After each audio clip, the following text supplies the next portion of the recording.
Welcome to the World of Horror Podcast, episode 111. I'm Mom. And I'm Mac. This is the podcast where we share our love of international horror. Fear is universal, but we are not afraid of subtitles. Okay, I'm going to stop yelling. Oh, okay. WoHos. This week, it is Mac's choice of genre, and Mac has chosen slashers. We reviewed You're Next from the US and Tenebrae from Italy. Before we get into it, fair warning, these discussions will include spoilers and language which may not be suitable for all listeners.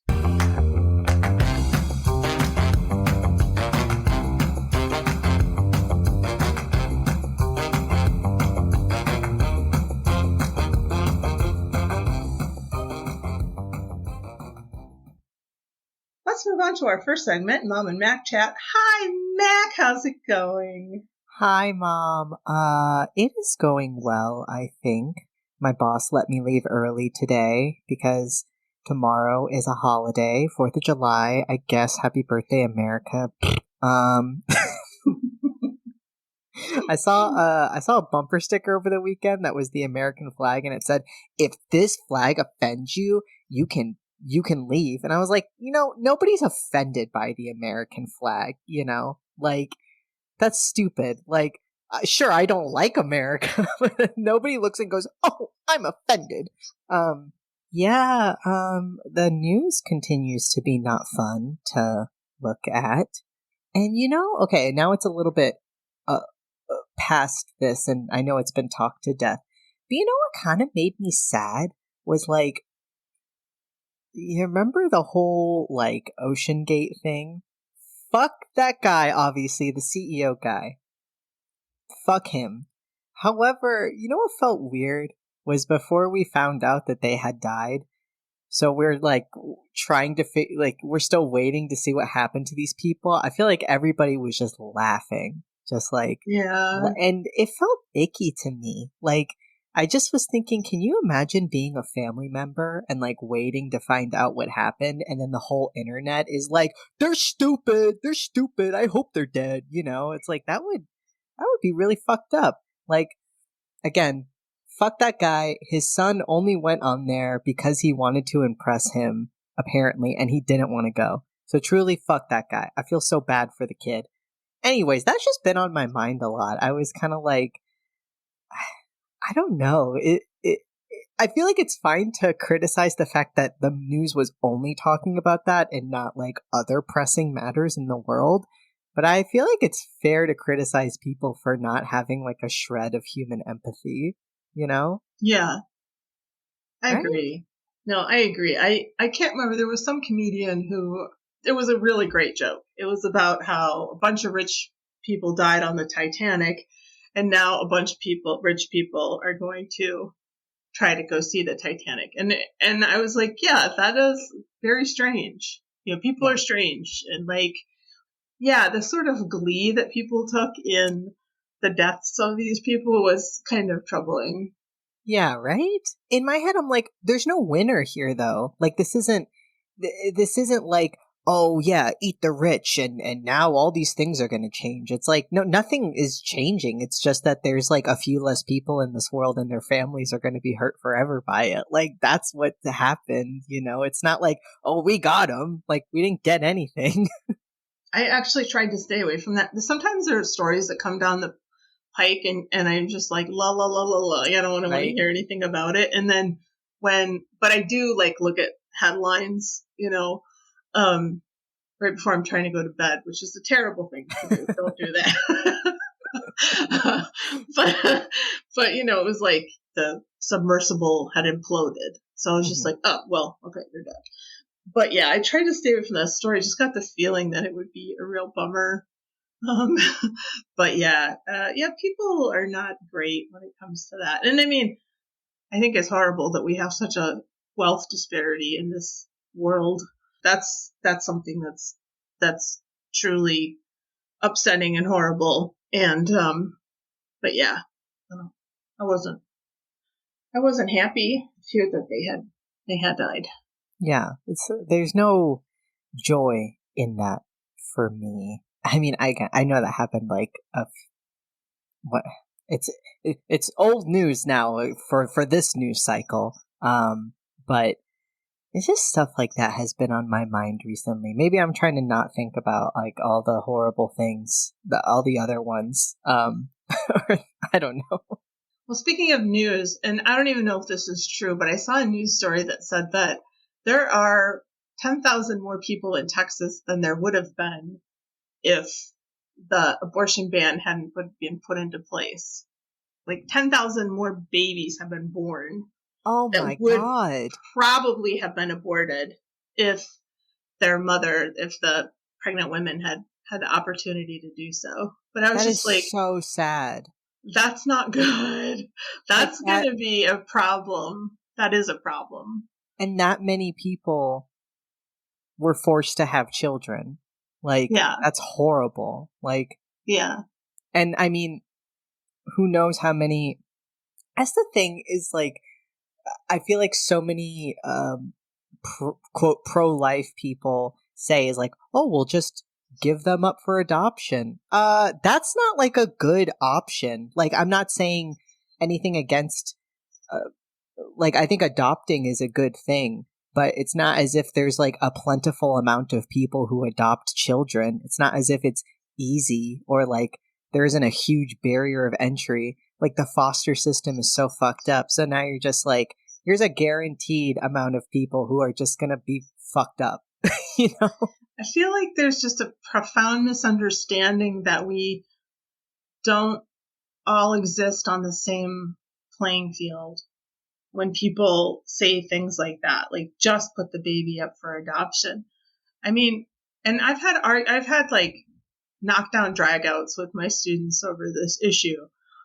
That's usually the people I'm talking to about it. But I mean, I said, okay, so that's what you would tell the 15-year-old girl who was raped by her father. Just put the baby up for adoption. And he's like, oh my God. And I'm like, yeah, see, you have to consider that there are a lot of different things going on. And that the other thing to consider is that women think very carefully about the decisions they make. It's just angering to me. It's the kind of thing that makes me really mad. I feel like there's just a basic lack of there's a basic lack of empathy for many groups of people, but the undercurrent of misogyny that just exists. I mean, obviously not just in our culture, but just thinking about American culture, it just is. If you think about it too much, the world seems kind of hopeless. I know that, but I actually don't think. I mean, it's like the Supreme Court is just really fucking things up for a lot of vulnerable people, but I don't know. Maybe that's reflective of like our culture at large, but I really don't think so. I think it may be reflective of like evangelical Christians. It does seem like there are a lot of really unsympathetic people who are making decisions that affect a lot of people. But I wish I knew exactly how people felt. Like, I feel like most people are in favor of like abortion, for example. It's just that the people in power, they come from this very like weird, like, tradition where, abortion has to be like the one issue that they fight for or something like. And I don't know how people feel towards trans people, like at large. Like, I don't know like what your average person feels if they even care, or like, I know some people care a lot and some people are probably just like, whatever, it doesn't affect me. So it's not one of my, things that I'm worried about. I don't know. It's so tough also with the trans stuff, because the wealth of misinformation out there, which is calculated misinformation, just skews all of that, because who knows how many people would maybe be just indifferent or supportive if they didn't have this like crock of shit in their head. Like, like there's so many people saying like, well, we can't give surgeries to minors. well, nobody's doing that. So there you go. Oh, we can't do irreversible things to minors. Literally, they give puberty blockers to cis children. You don't care about that. Like, all these things where it's just like, you're not even right. Like, you're not even against things that are really happening. And so then we can't even get to the core of the issue because we have to spend all this time saying, like, that's just not true. Like, there's never been a case of a trans person assaulting somebody in a bathroom. Please find it for me. Oh, but you know what you can find? A lot of stories of people assaulting trans people in the bathroom, or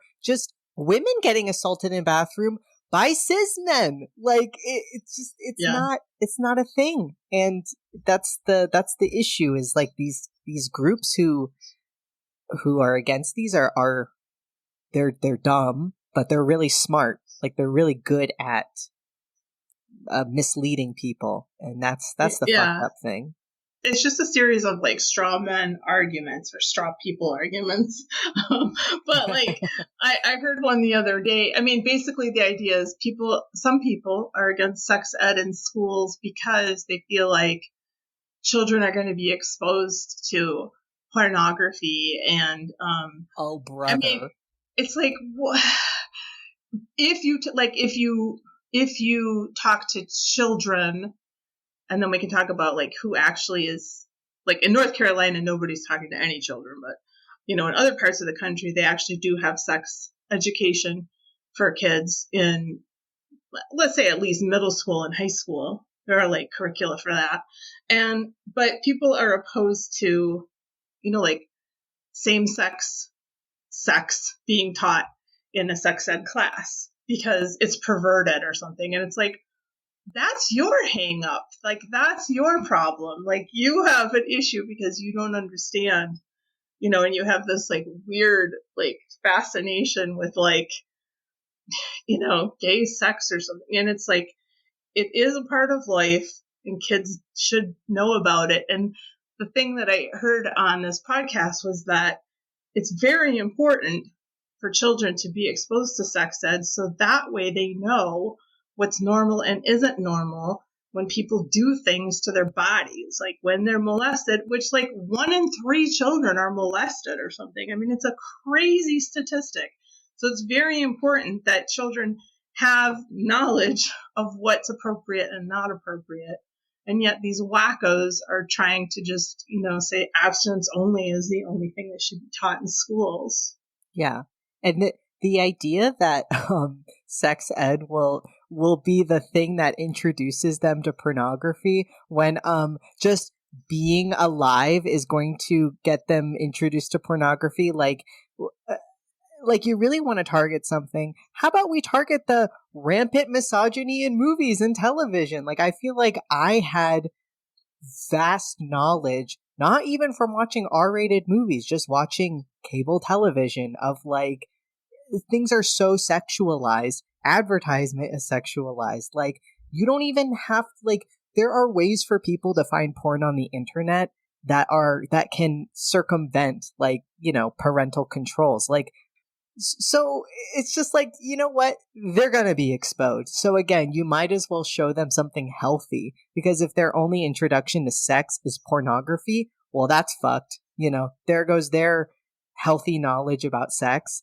Gone. You want that to be what they know? Like, you want that to be what's in their brain, is like hardcore pornography, which is all pornography is now. It's like, that's fucked. Like, you're fucked, That's what you want. I also think the misogyny is really important, because a lot of these wackadoodles, want to go back to like traditional gender roles, and they want women to be, have less power and less control than men in these relationships. So it's almost like it's a calculated strategy to maintain misogyny. And what I really like is like TikTokers. Like, there's this guy, I'll put his name in the show notes, but like, he's a biblical scholar, but he knows Hebrew and he's very intelligent. And so when people say like, oh, well, the Bible says this, and he's like, actually, like the whole thing about Sodom and Gomorrah, there's a line in there about perversion, and he's like, that's a terrible mistranslation of the Greek. Actually, that word means flesh that's like unfamiliar or something, and they were actually talking about don't fuck angels. Which, like, okay, I don't even know what's going on in your book, but they weren't even talking about like what people ascribe to it, right? That's what you projected onto it. Yeah, exactly. It's because you're trying to make the case so that you can continue to be homophobic and misogynistic and pedophilic and all this other stuff, and it's just like not in there. It wasn't in there. That's not what they meant. And if you took a second to understand that, then the world would be a better place. Yeah. So, do you want to get into it? Let's get in. I think this is a good introduction too. Okay. Now it's okay. So just peek behind the curtain, WoHos. So Mac and I choose the subjects that we want to talk about, and then we work together to figure out what movies will go into those categories. And I had suggested Tenebrae because I really like it a lot, but Mac hadn't seen it. And I was expecting to cover it. And then today, Mac was like, let me do it because I have some things to say. So now I'm scared. I'd be pleased as punch for you to, there've been times where I see things and I have a gut reaction, and then people tell me, no, this is what the point was. And I go, okay, so when I want to like things. That's what I want. I know. Listen, and I'm also happy to watch. It's not as if I was like, well, fuck mom for bringing this thing up. Like, I'm happy to watch anything. By the way, I'm just sort of on this like slashers kick right now. Like, Stefan McDonald and I just did Bay of Blood. WoHos, go check that episode out. And I think I'm going to do one on Evil Dead Trap, which I'd also like you to watch, Mac. It's a Japanese slasher. Ooh. But yeah. So I don't know what's going on with me, but I'm just like really into this genre right now. It's a great genre. And it like, okay. And here's what I'll say introductory thing. I was never bored a second of watching Tenebrae. It's really hard for me sometimes to just sit and watch something. I was able to do, I was surprised actually that I just sat there and watched it because it was very engaging. So I wouldn't even say I disliked it. It's more like I just have some things to bring up. Okay, great. Okay.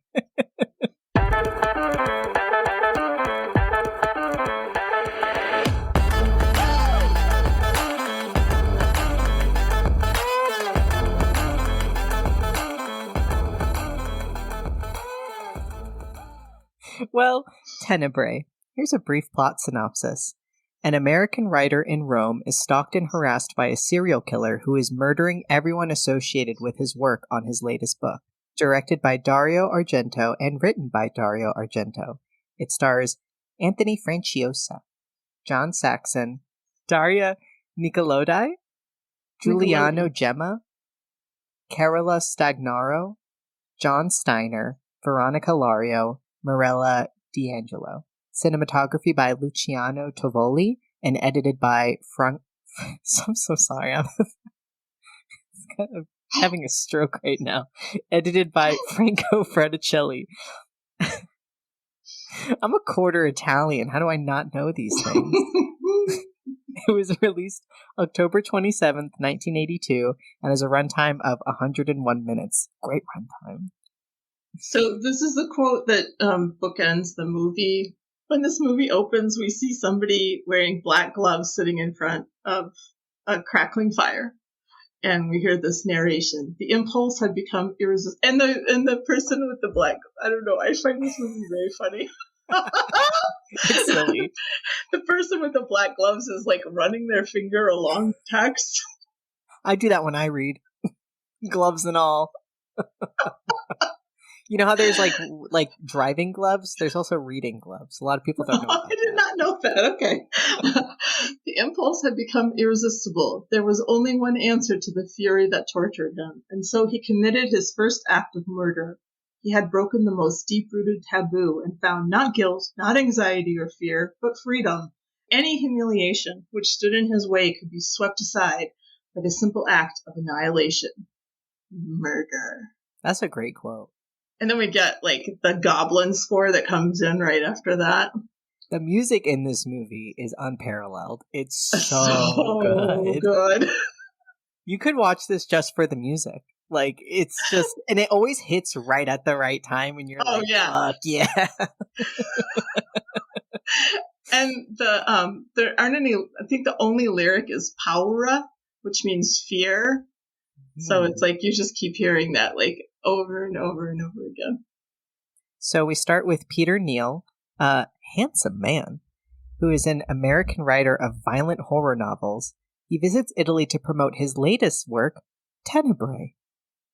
Meanwhile, we see Elsa, a young female shoplifter, who gets hassled by the shop owner. And this is like a great scene. Like, she's kind of like, y'all, I've never shoplifted, but this is not how you do it. You don't make furtive glances every 5 seconds and go, you know, like, she's like the worst shoplifter ever. Though I did like this move. She's like reading Tenebrae, which I'm also like, why are you shoplifting a book?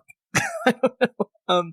And then she's got 2 copies, and then one falls into her bag. I was like, ooh, that was smooth. How did they catch her? That was pretty slick. Yeah. Right? Like, some guy had to have been like watching her. But yeah, the shop owner finds her and like grabs her. And she says, no, we can forget about all this. Here's my home address, and I guess you can come over and fuck me. And he's like, all right, cool, have a nice day. And gives her the book, puts the book in her purse. Yeah.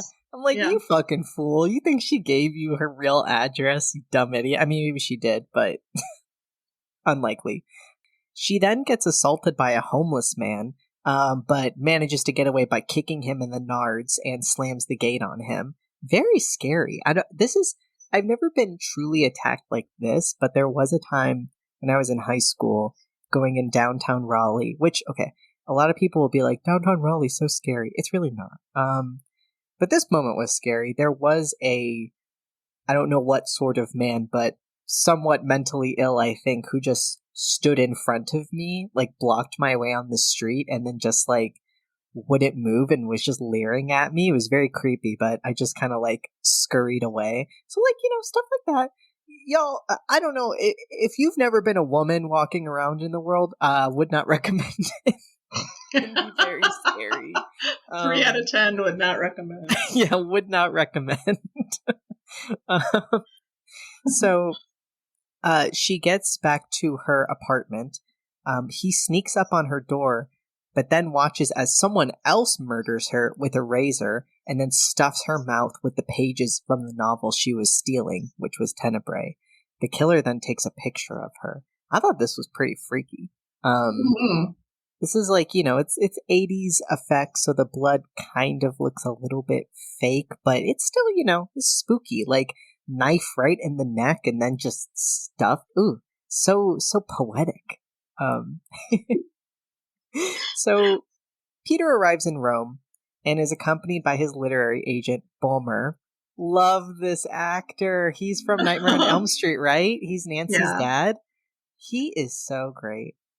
And also Black Christmas. Oh yeah. I love him. He's got a great face. He sure does. Very expressive. He shows off his nifty little bowler hat.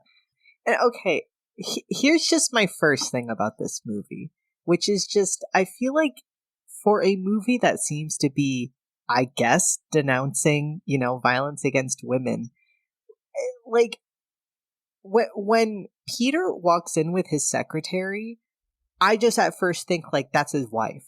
Because, like, he doesn't, he sees her later. But it's like every woman he comes into contact with, they're, like, throwing themselves at him in a way. Like, there's always a huge hug and a kiss and whatnot. And I say this not in jest, but, like, that would be behavior that is, like, sexual harassment, no? Like, you can't just do that. And I feel like in this world, you can. And I'm just like, I feel like it's great when men try to talk about violence against women. But in this movie, I feel like it's apparent that a man wrote this and that the vibe is less of, isn't this horrible that this happens? And more like, we are sad as men to see a woman get hurt. Isn't that a bummer?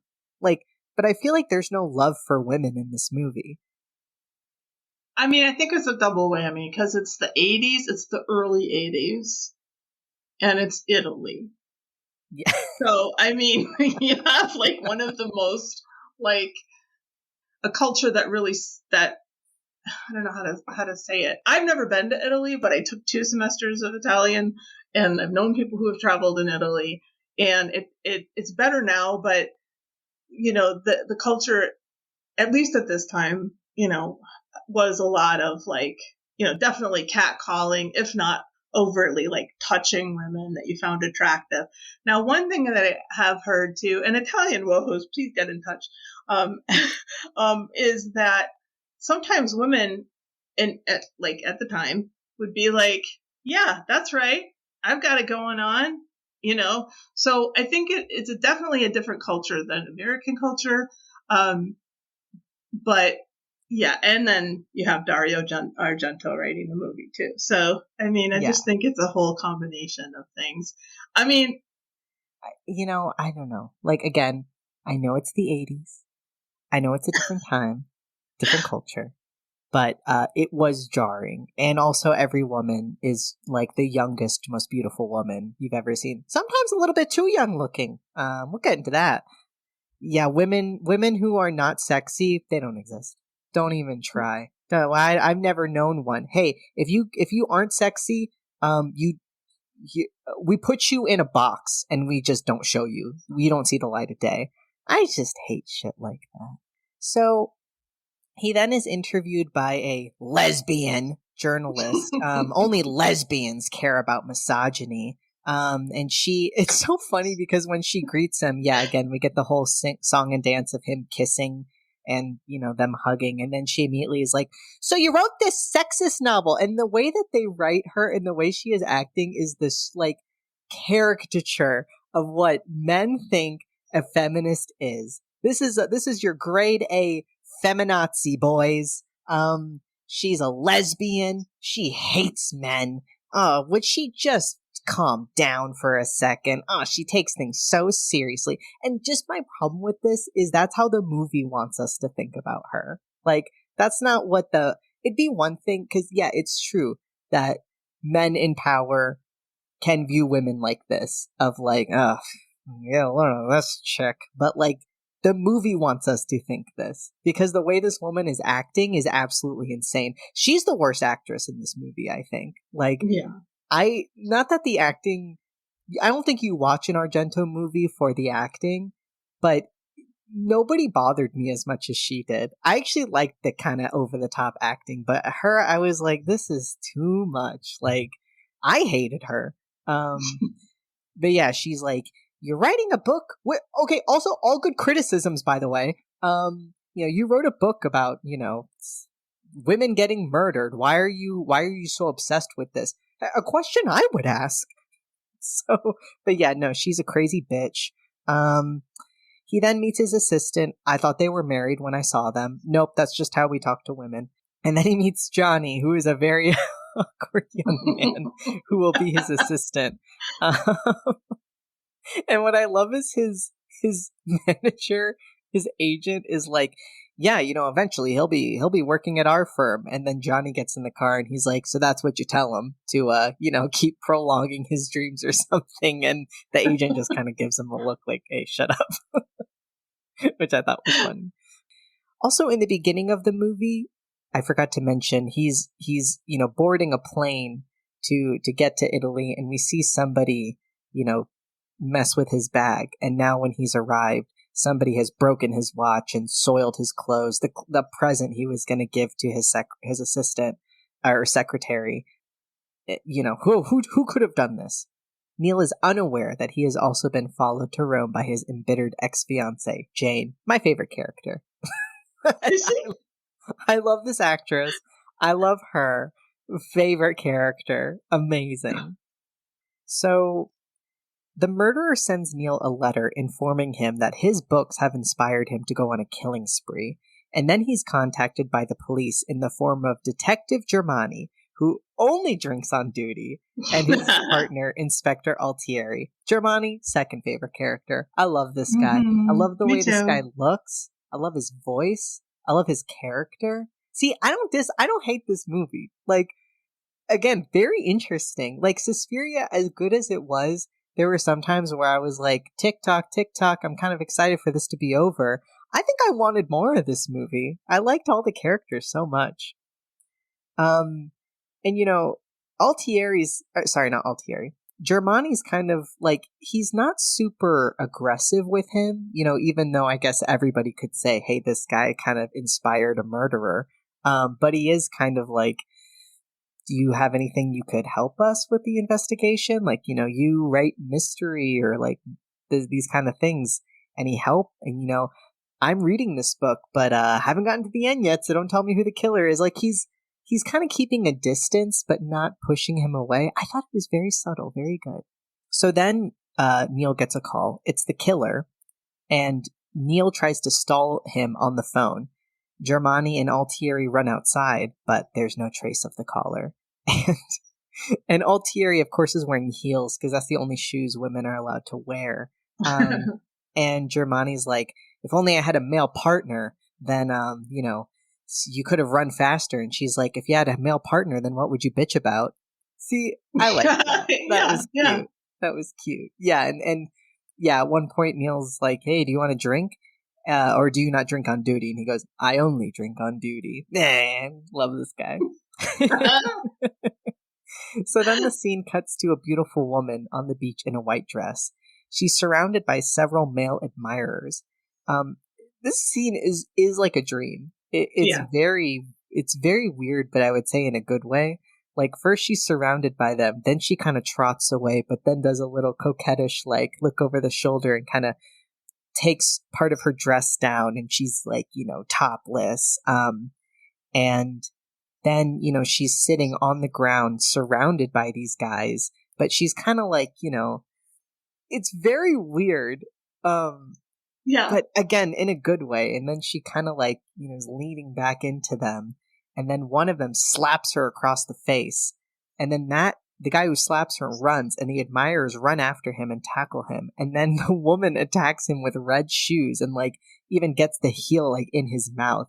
It's very sexual, and yet like no sex happens. You know, even though they're beating the shit out of this guy, it still feels very sexual. I don't know. I think this scene is really good for how weird it is. There's a lot of drifting in and out of like different moments, but I like that too. The whole thing sometimes feels like a dream a little bit. So next we see Tilda, and Tilda is the lesbian, and her girlfriend, who will, you know, of course, be our next victims. Again, these two, this is bizarre. This is what a man thinks lesbians are. I've never seen a weirder pair of lesbians in a movie in my life. What the fuck kind of lesbians are these? Like, they're sitting in like a restaurant, and they obviously hate the shit out of each other. Tilda is, you know, this horrible actress is like, you know, shooting daggers into her girlfriend's eye, or into her girlfriend's back, and the girlfriend is flirting with the guy and is like, I'm bringing him back, you know, and then kisses Tilda, but Tilda doesn't kiss back. It's so weird. So they live in this huge stone industrial building. We then hear the great music start up, so we know some shit's about to go down. The camera dollies? So I I guess this was a crane shot, you know, and it was accomplished by the camera, you know, being on this crane. I mean, it's acrobatic, this camera work for this scene. I wrote dollies because I wasn't sure what the term was, but it basically just like it glides up the building and basically follows the women around the house onto the roof. I mean, it's just really, really incredible. Yeah, I like, there are a lot of things that are like from the perspective of the killer, very Peeping Tom-esque. Which, great movie. So I really liked that. Okay. Even though I do think the violence against women in this movie I don't like this type of violence depicted because it feels sexual in nature, but not in a way that critiques the very act of sexualizing violence. It just is. Do you know what I mean? It's like Yeah. there is you can make a critique about how we sexualize violence, especially against women, but then there's just depicting that with no critique. And that's what this movie does. And I really hate that. It just perpetuates violence against women. And for that to be a thing that it feels like this movie is denouncing and yet doing that makes me icky. I don't like that. That would be one of my biggest critiques about this movie. But the only way in which that works is this idea that we, the audience, are voyeurs as well. Like, the camera is from the POV of the voyeur, and we also are consuming this. But again, I really don't want to give him that much credit. Like, I don't think that idea is used enough, and I don't think that the violence is denounced enough for me to give him all that credit of like, yeah, that's definitely what he was going for. Cause like, it's so male gazy, but not in a, we're dissecting the male gaze here. In my opinion. Yeah, I agree. I don't think this is a movie that is, I mean, I think this is definitely a slasher. I don't think it's, like somebody said it was very meta, but no, I don't see how it's meta. I mean, there's the novel and then there's the murders that imitate the murders in the novel, but I don't think that's what they meant. I think they meant that it's a commentary on the genre. And I think it's a slasher. Yeah. So I don't. Like, it's still the art. Maybe I'm missing something, but. If you got women running around with their tits out getting killed, that's just a slasher. Like, that's just what the slasher trope is. Now, one movie I would like to, when we come back around to slashers again, one movie I would like to look at is called Slumber Party Massacre, which is made by women. Okay. And so I would like to go through that movie with you when we come around to slashers again.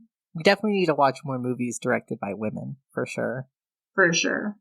Yeah, and then we get this, like, you know, little fight between Marion, the GF, I guess, of Tilda. I mean, again, these aren't lesbians. I guess you could say that Marion's bisexual, because, you know, she's had sex with this guy. She's the sexiest woman you've ever seen. She's like, this makes no sense. She's like draping her blanket around her kind of like a toga, but we got to make sure there's always one boob out, like always. And she's like, yes, I had sex with him and he was better than you ever were. What? And Tilda just, you know, huffs and puffs in her room. And again, like, this woman, it wasn't bad acting in a good way. She's just constantly like, and it just took me out of it. So then we see gloved hands cutting the blinds outside of the window. Ooh, I love this. He just so methodically cuts each blind off. Never thought about that before. Tilda then yells at Marion to turn down the music that she's blasting, and we hear someone whisper, "Pervert. Filthy, slimy pervert." Tilda thinks it's a great time to take off her top, because why not? Not that it matters, because her nips were showing through both shirts, so I don't know what the difference is. But then the killer grabs her from behind and kills her. Marion calls out for Tilda, and then we see the gloved hand of the killer cut a light bulb with the razor.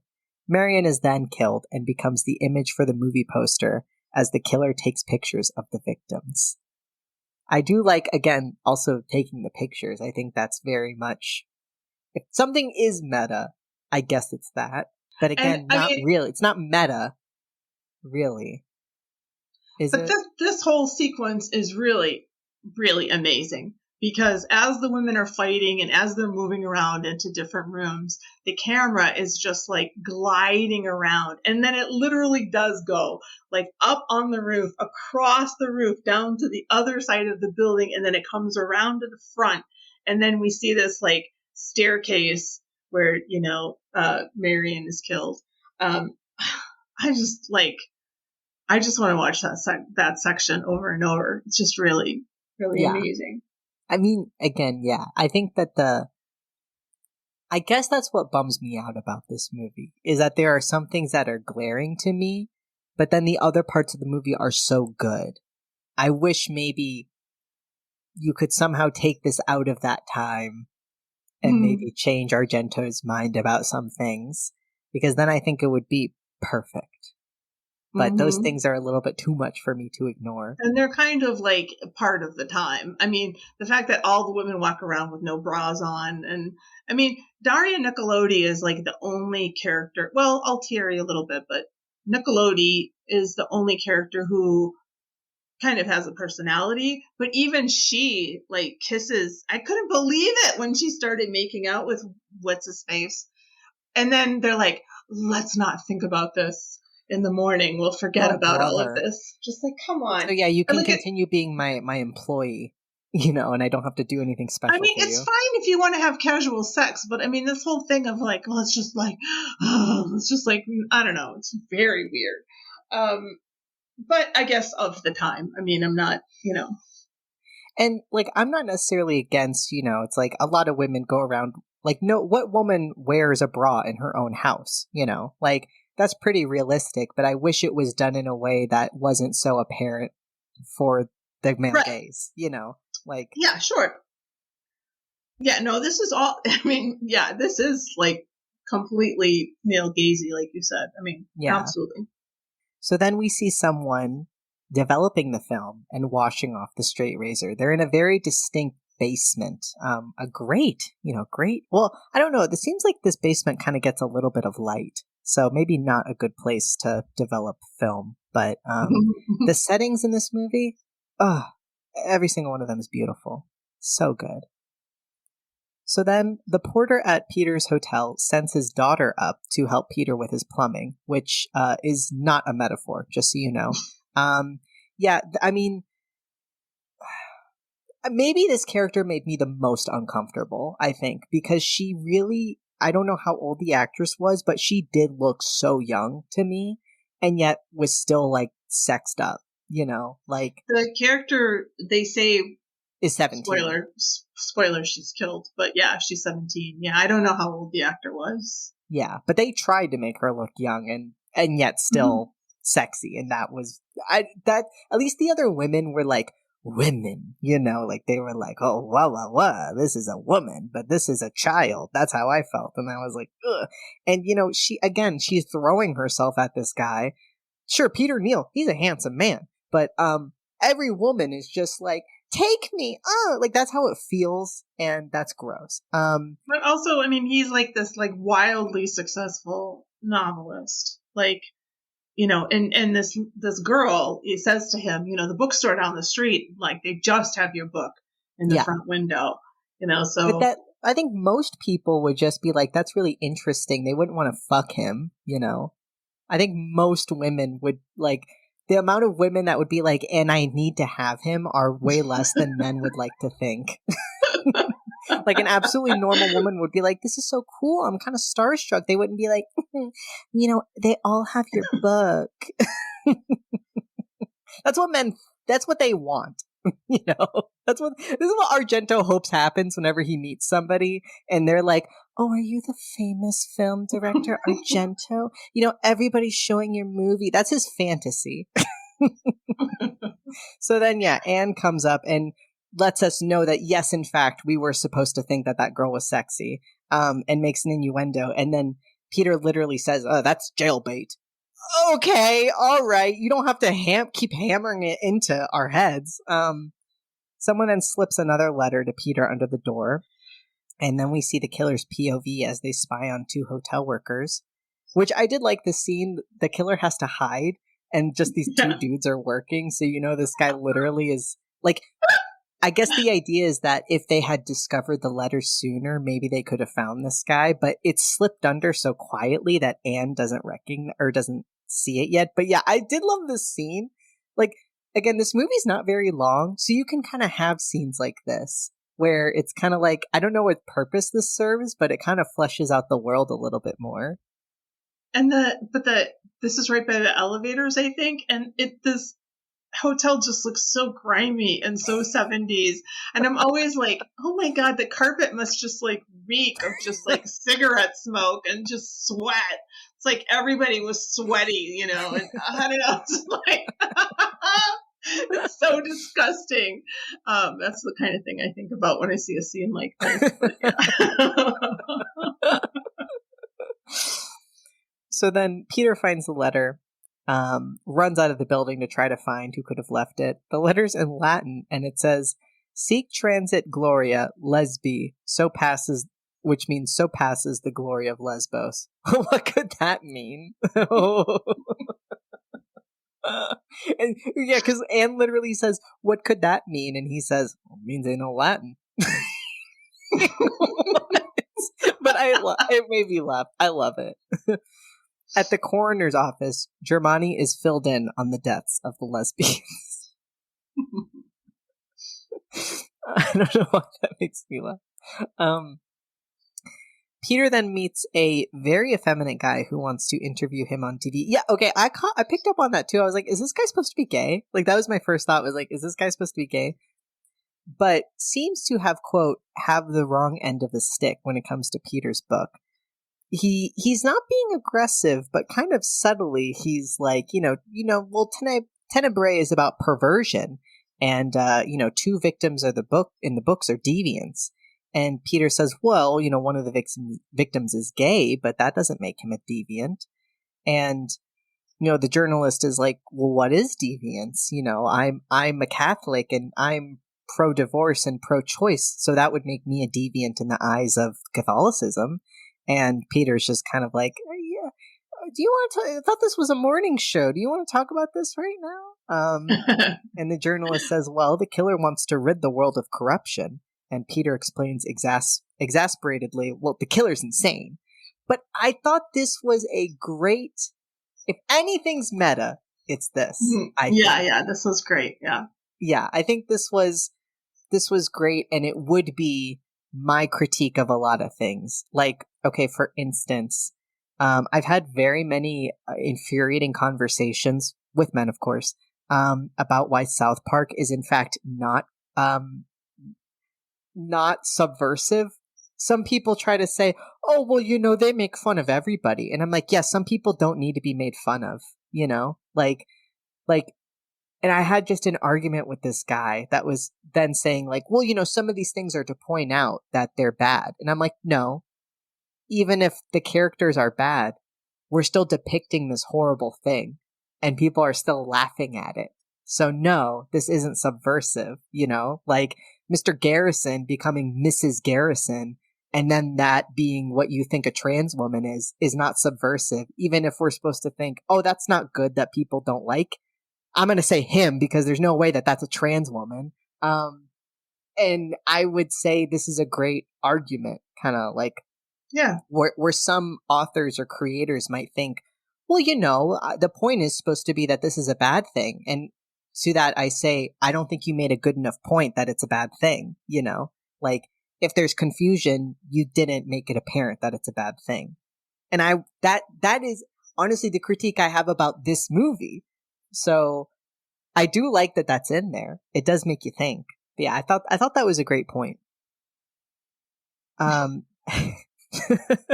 this okay, I looked it up.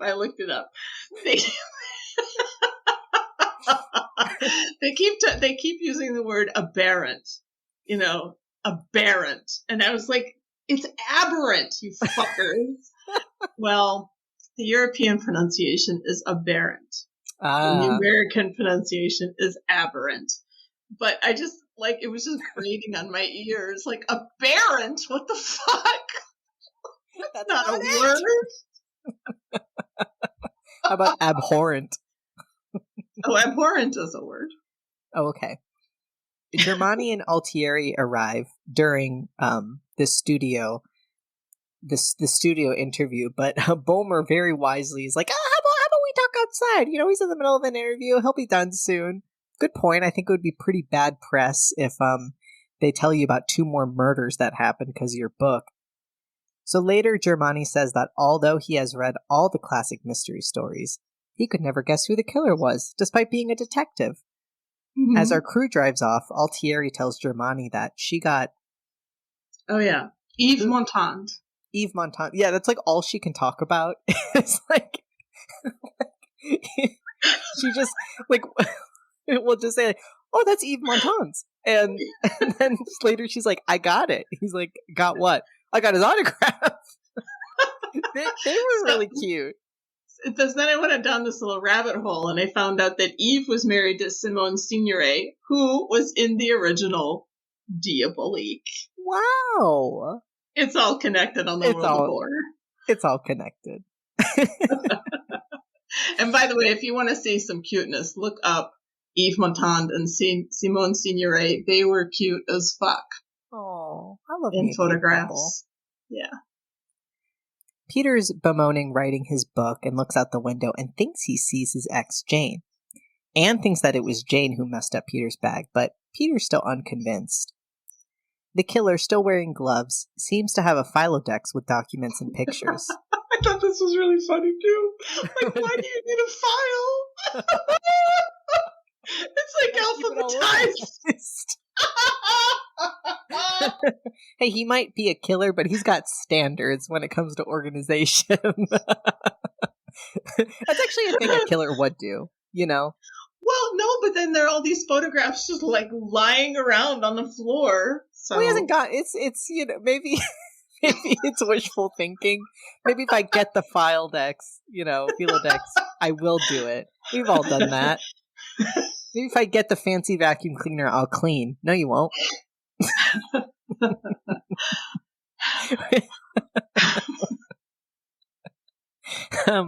We then see a gloved person get out of a car and stalk a sex worker, but then realizes they've left their key.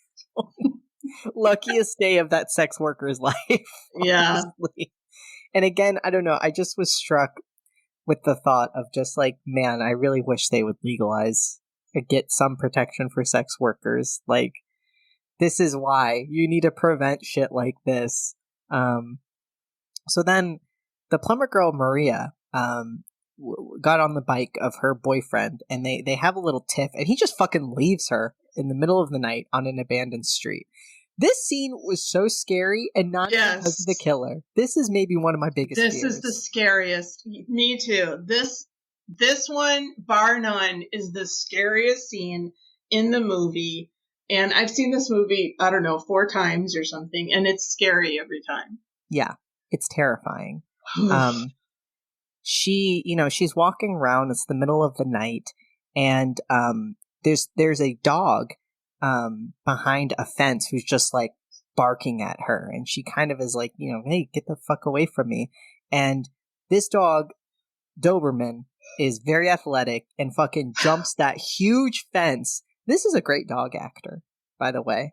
A little bit too good, maybe. Actually, there's one part, we'll get to it, but there's one part where the dog's just like smiling and just like huffing it. And it reminded me of Black Sunday. Remember those dogs that they're really scary, but then in one shot, they're just like got their tongues out and everything. And it's like, they're just cute little puppies. Yeah, they're sweet.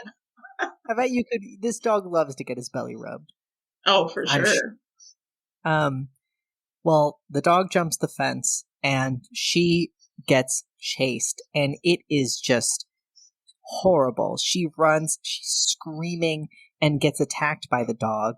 And it's just so scary because running away from a dog is a losing battle. Like, it will catch up to you. They are faster than you, and that is so scary.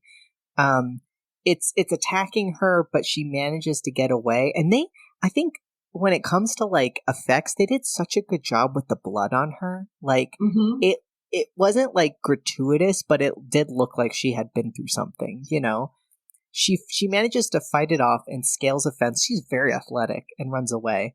Well, that dog also scales the fence and catches up to her. Since the killer left the key in the door, she reaches his house, not knowing that it's a killer's house. She's like, banging on the door like, please, please, anybody. And she's able to escape into the house and close the door. While she's down there, she finds all the photos and the documents that the killer left laying about. And I did like this little detail. She's got this skirt, which is very cute. It's like one of those jean skirts that buttons like in the front. And with, the big pockets on the side, and she just starts stuffing all that shit into her pocket. I was like, I've never seen that in a movie before, of like a character completely unrelated to an investigation being like, I need to get this to somebody, Yeah. I really liked that. Me too. So she's looking at this and she's stuffing it in her pockets. And then we get a high angle shot of the girl quietly trying to find a way out of the house without getting killed or eaten. I mean, because now you got a rabid dog outside. You're in the house of a murderer. What do you do? She finds a phone and, tries, it's so sad. She smiles me like, oh, I'm saved, and begins to call, but then she sees someone who thinks, might help her. But then the voice whispers, spy, and chases her back outside. As she's running, I mean, this was fucking dumb. She's like throwing the photos, I guess, in an attempt to get him to go away. I'm like, why? But I guess if you were freaking out, you'd do anything. She tries to climb one more fence, but falls and gets chopped up by the killer with an axe. Bummer. Yeah. Maria. We then see somebody mowing up the lawn. The killer did not pick up the photos. Seeing, like, we just see it from like kind of the point of view of the lawnmower almost, and it's like kind of passing a bit of the scattered documents and then just lands on like her, like a shot of like the end of her legs and they're all bloody. Oh, I thought that was such a good shot. That was great.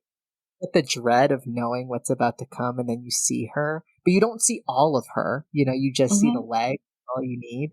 Very good. So Germani reads a note from the killer, and the letter says that the perverts will be eliminated, and also Neil will be killed. Neil, Gianni, and Anne are trying to figure things out, and Neil remembers his conversation with Bertie, the TV guy, and how fucking weird he was before the interview, and he said something very similar to what the letter had said. So they look up his address. Neil and Gianni go to check it out. Now, this is where I first get suspicious, all right? Because I'm like, why won't they call the police? Seems very weird to me that Neil's like, let's not get the police involved. I was like, that's it. That doesn't just seem like characters being dumb. It seems a little bit calculated. Okay.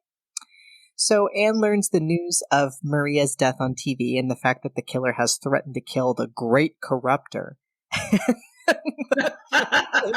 He says, and so several businessmen and politicians are now expected to leave the city, and she just turns off the TV. It was so funny.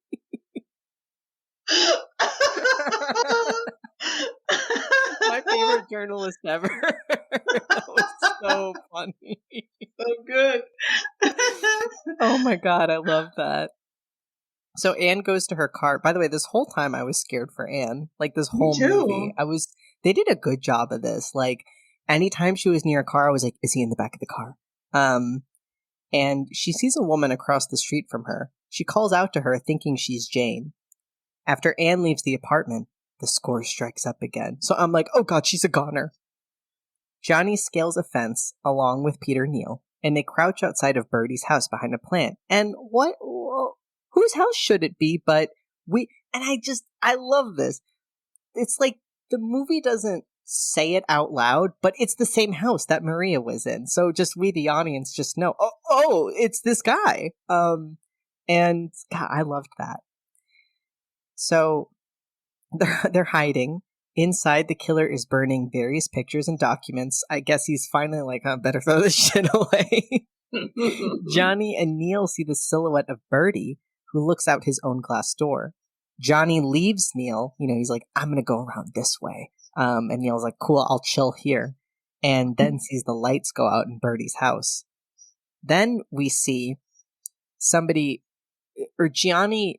we see Birdie turn around and he goes, guess it was me, I killed them. And then he is killed by an axe.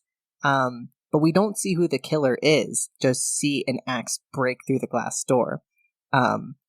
Johnny is freaked out and then comes upon Peter, who was struck on the head with a rock. Interesting. But for some reason, Johnny can't provide any info about the killer. So now we've got something kind of weird going on here. So it was Birdie who killed the women before. I Right. guess in some act of like, see, this does corrupt people, which is like I can see somebody, and I had this thought, like, I didn't necessarily think it was him, but actually at first I thought it was somebody on the police force. Like, I figured this must be somebody we've seen before who's like making a critique about Pete or Neil. But I didn't guess it was Birdie. And so, but now we've got a new killer in the mix. Okay. So Anne and Peter make out. Yeah, they have a sexy moment, because why not? Gross. And make a deal with each other to forget all about this in the morning. All right. No. The next morning, we see the girl from the beach scene, the beach dream sequence earlier, on the beach stabbed.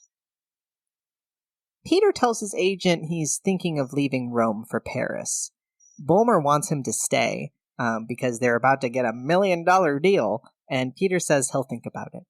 Right after Peter leaves the office, we discover that Bulmer is having an affair with Jane! Wow. Okay, even though we haven't seen Jane, we've kind of just heard of her. I think this actress does such a good job that, like, even though we've only heard snippets about her, you know exactly who she is. She is a crazy bitch, and I love her. Like, she's so gorgeous. We saw her at the airport in the very first scene. Yes. But we didn't know who she was or anything. But yeah. I love her lips. Like, she just has this way of, like, she looks crazy. I mean this, like, affectionately. She looks insane, but she's so pretty. I was, like, drawn to her every time she was on screen. I don't know, just the way this woman acted, you can tell, oh, she's a crazy ex, for sure. I loved her. But yeah, Bulmer and Jane are, like, does he know? No, he doesn't know. It's very intense. Johnny is still traumatized, by witnessing the murder. I actually thought this was, like, a pretty good depiction of somebody who's traumatized, because it's all he can think about.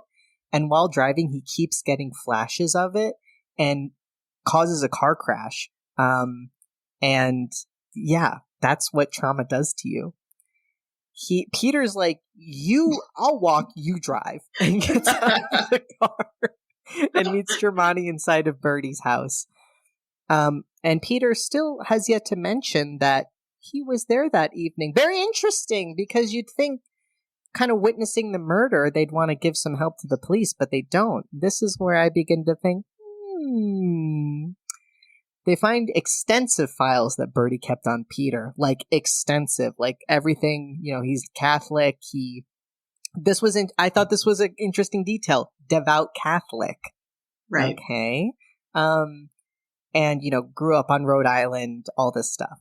Germani again asks for Neil's help with the case, and Neil quotes Sir Arthur Conan Doyle and says that the mystery behind the case is most certainly weird, and that the elimination, once you eliminate the impossible. What is it? Once you eliminate the impossible, the improbable, the improbable, however, like, hard to believe, must be the truth. Yes. Yeah, that's what he wrote. yeah, right? Direct quote there.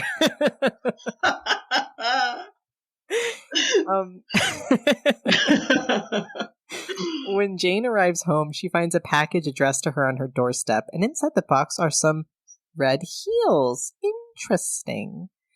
Bulmer is waiting for Jane at the piazza.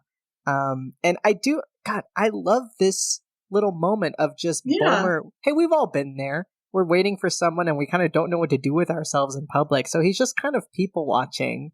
And I love this. Like, it doesn't make the movie feel bloated. It just gives you more detail. It, like, really, I think it removes the tension almost, so that you get surprised when we see that there is a POV of somebody walking, looking at people's feet, going into the bar, and then back to Bulmer. Bulmer watches a couple fight across the way, two men fighting, a lot of fighting going on in Italy, apparently. The man and the couple storms off, leaving the woman in tears. There's some punks outside. A child hides under his bench and then is taken away by his guardian. And then someone draws a knife on Bulmer and stabs him. And then he loses his hat. It's so sad. We then see just the shot of some feet of somebody who we think is Jane, wearing the red heels, coming upon Bulmer's dead body.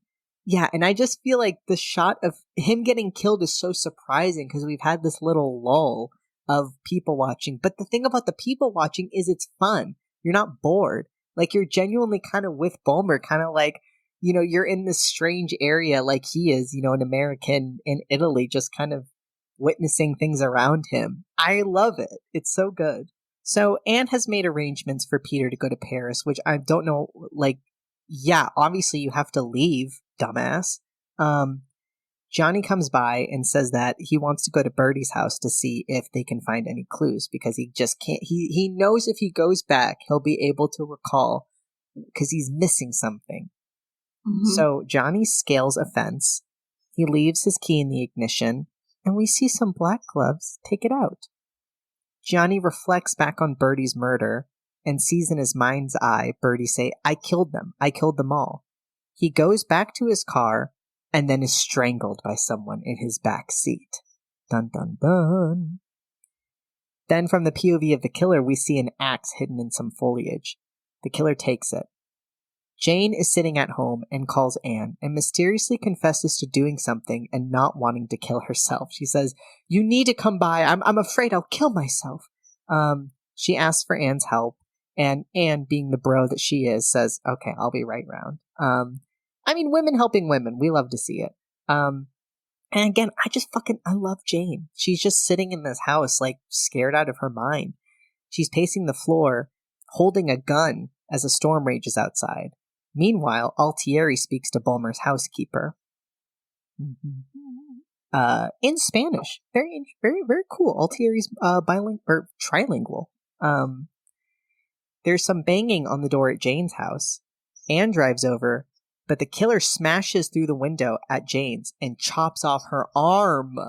This was so scary. So good. There's so much blood. Like, she's lifting her, like, arm up and blood is just arcing across. And then the killer chops her up. God, this scene's good. The arm effect is so good. But the blood arc, right? Just like inside. So good. So good. But there's just a flashback in the same way. Okay. Yeah. There's a flashback of, we see from the POV of a killer, somebody killing that woman on the beach, very similar to the way we see Bulmer get killed. So it must have been the same person. And so Jane is wearing the shoes of this dead woman. Right. So Anne, we think, gets to the house, and immediately as she enters, a killer chops her shoulder. Who should the killer be? Peter Neal, of course. Listen, I don't think it's a bad thing that I guessed it. You know, I think it's maybe it's pretty apparent, but I don't think it takes anything out of it. You know, I think a good mystery is something that you can guess. And I can't remember where it is, but there's at one point Germani says that he's finished Tenebrae, and guess what? He realized who the killer was on page 30. So I don't think it is a bad thing that you guessed the killer. Yeah, and I was just about to say I love that part too, because it I feel like in that moment you know that it doesn't take away from the story. Like, you can anticipate something and enjoy the little nuggets they're giving you, you know? Because it doesn't even try to twist and turn you either. It just gives you whatever information you need and you can decide. And I think that's a good mystery. Peter Neal comes out of his fugue state and is sad that he killed Anne. But then it's revealed it's not Anne. It's Altieri, because Germani and Anne come through the door. So sad. What, It's a joke. Germani is And Johnny? Germani is Johnny on the spot because the housekeeper knew that Bulmer was sleeping with Jane. So Neil confesses that he killed Bertie, but not the other women, because he wanted the razor killer to be blamed for Bulmer and Jane's murders. Okay. So then Peter turns around and slices his neck in front of Anne and Germani. Germani is, I guess, a really bad cop because he does not double tap. Which again, this was the part that I was kind of like, all right, he's gonna come back. He's not really dead. Germani and Anne call into the police station, and they go back to the car. Germani tells Anne he couldn't believe it was Neil either, but then he got a telex from Interpol. When Neil was a teenager on Rhode Island, a girl was brutally murdered. He couldn't be tied to the murder, but Germani says that if Neil did that, it was an act that haunted Peter his whole life. In fact, it was in his book, and Germani recites the opening paragraph yet again. He inexplicably goes back into the house, leaving Anne alone, and finds, of course, that Peter's body is missing. He kneels down to pick up an embroidered handkerchief, and he looks at like the knife, and there are these little like blood, he somehow cut himself, and there are these blood packets attached to it, and that's how the blood came out. I mean, I feel like this was a look inside the curtain. That, like, do they use this in movies? I guess so. I don't know. So then, of course, Germani, I get, like, he's been such a good cop up to this point. This part made me a little bit mad because now he's got his back turned where there's obviously a killer in the house with him. Peter is, of course, standing behind him and, kills him. Then Anne tries to get into the house, but during this kerfuffle, a fucking weird metal sculpture is blocking the door. When she finally gets the door to open, a piece of the sculpture impales Peter and he is killed. And I do love this ending scene because Anne, of course, even though she's obviously like, damn, this guy killed someone, she's like, this is still someone she loves. And the screaming is so good. And he just keeps looking down, but he can't get off of the thing because it's like impaled him into the wall behind him. And it's just disturbing. It's so gross. Great ending. And then we fade to black. At least Anne lives. And the credits roll and she's still screaming. Yeah. Yeah. Very, very creepy. But I was this whole movie I thought Anne was gonna die. I'm so glad she survived. Me too. Yeah. Me too. And kind of funny, I didn't plan it this carefully. I just thought these are two fun slashers. But there's a connection here between the endings of both movies. Sort of with a booby trap, if you will. Oh, mm-hmm. That's true. That's true. It's kind of fun. Well, what phobia is that? Cynophobia is the overwhelming fear of dogs. I feel like it's fine to have a healthy fear of dogs. They're very cute, but they can kill you. Like, I know cats can hurt you pretty bad, but just not on the same level as a dog, you know? No. I think I have a healthy fear of dogs. Me too. You shouldn't go up to strange dogs. No. I am not somebody who believes that inherently there are some dog breeds that are evil either. I feel like that, I can't believe people still think that, you know? I talk to people all the time who are like, yeah, pit bulls. And it's like, no, it's not pit bulls. It's people who own the pit bull. Like, a golden retriever could do that too, if you abused it. So, that's my opinion. I know. At one time when I worked at the school, anyway, there was a guy who came to deliver something to the school, and he drove a semi-truck, and in his passenger seat, he had a mini pinscher, and that dog was so well trained and so friendly and so sweet. I was like, if I ever have a dog, that's the kind of dog I want to have. Super sweet. But what I thought was kind of interesting was he was inspired by having an obsessed fan himself. Criticized him for the damaging psychological effects of his previous work. And the phone calls culminated in death threats toward Argento, who channeled the experience into the writing of Tenebrae. Interesting. And he also wanted to explore the senselessness of killings he had seen and heard about while staying in Los Angeles in 1980. And his feeling at the time that true horror came from those who wanted, quote, to kill for nothing. That's interesting, though, because I feel like everybody killed for a reason in this movie. Yeah. Yeah, I agree. Like, every murder is senseless, obviously, but, like, they did have... Like, I would agree that, like, senseless killing is scary, but I feel like a movie like The Purge maybe does that a little bit better, because there's, like... This is one of my biggest, scariest ideas to me, but, like, there's a killer in one of the Purge movies that goes into this block party and just starts stabbing people, you know? Right. That to me is how you depict something like that. No, not trying to detract. I'm not a detractor of... Well, I've already stated the things, my critiques of this movie, but I don't think that that's a problem with this movie. But I feel like that is a true depiction of people who kill for nothing. Is just actually killing just for no damn good reason. Yeah, and there was the end of a Law and Order or something one time when they caught these two teenagers who had performed a murder, and they asked them why they did it, and they said, "I just want to know what it felt like." That to me is super scary. Yeah. Not to bring up, I do this now with everything, not to bring up One Piece, but okay.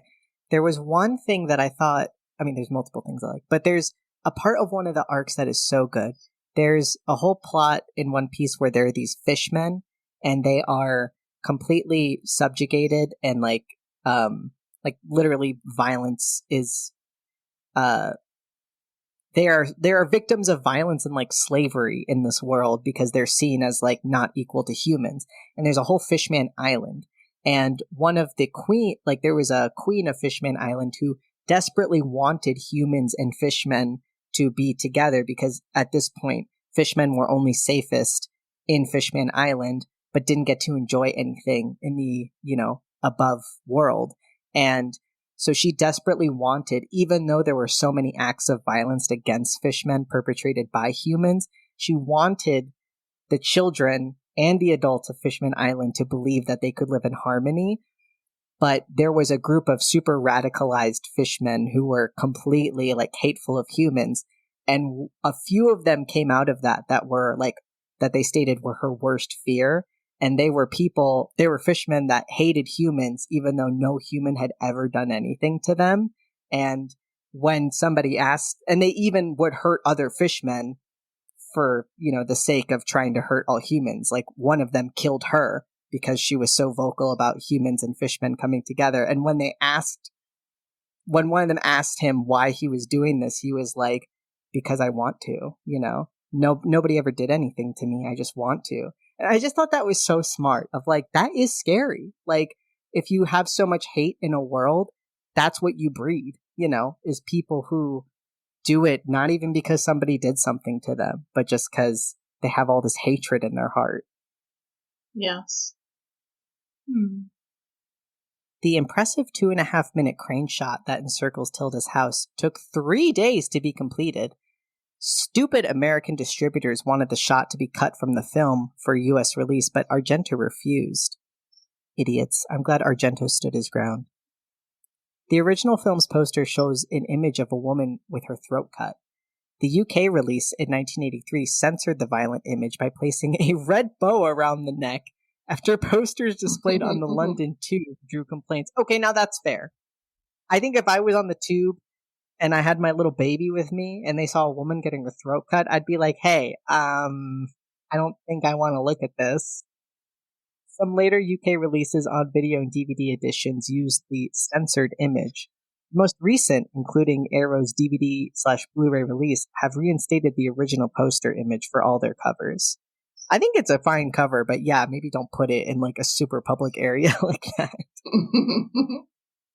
The word tenebrae is a Latin/Italian term meaning darkness or shadows. I think it's a great name for the movie.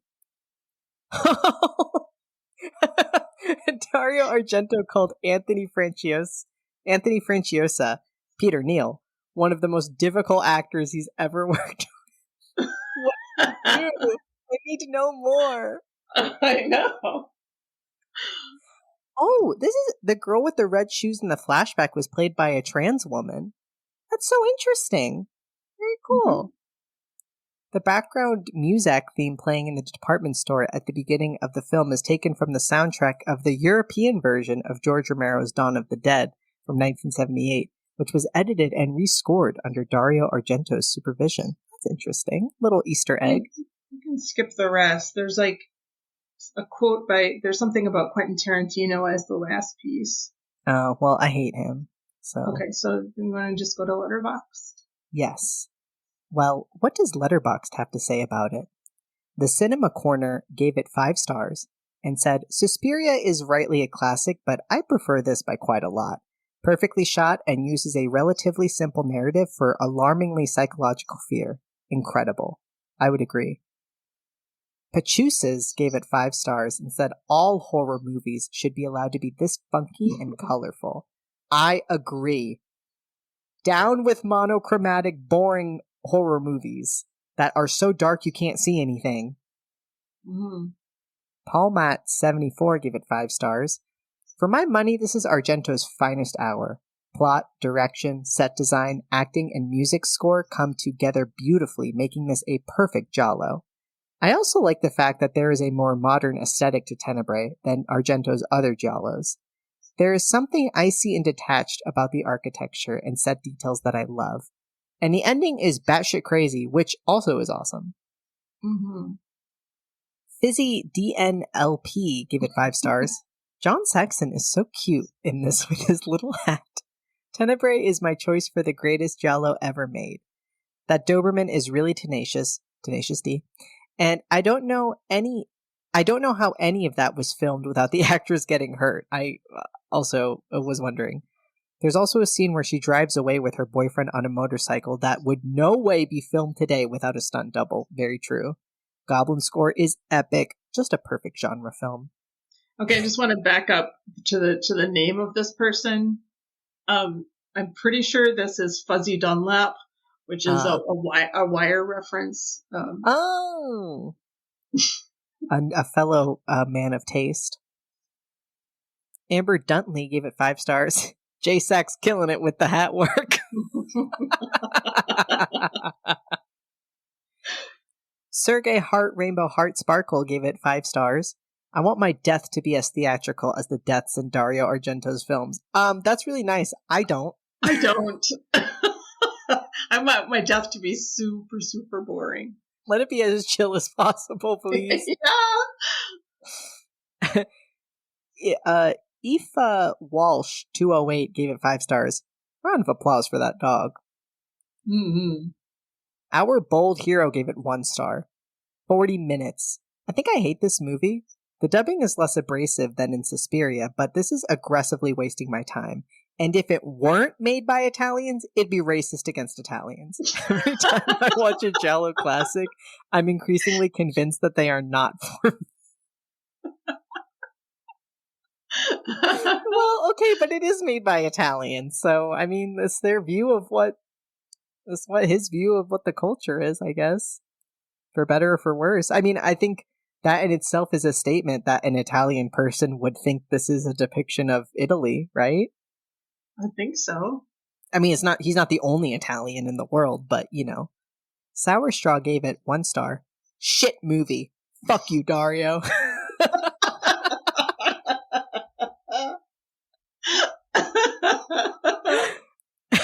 The Anjou gave it 1 star. Oh, fuck off.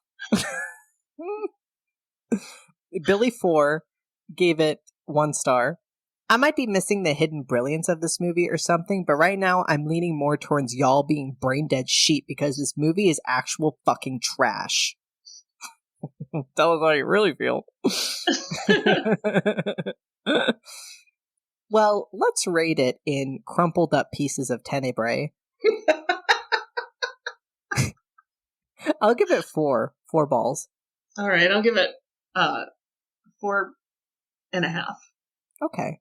I really only am taking off what I see are the kind of outdated things, but I feel like even if something is of the time, it should still be critiqued. So that fair. truly is the only thing I don't like about this movie. What have we learned?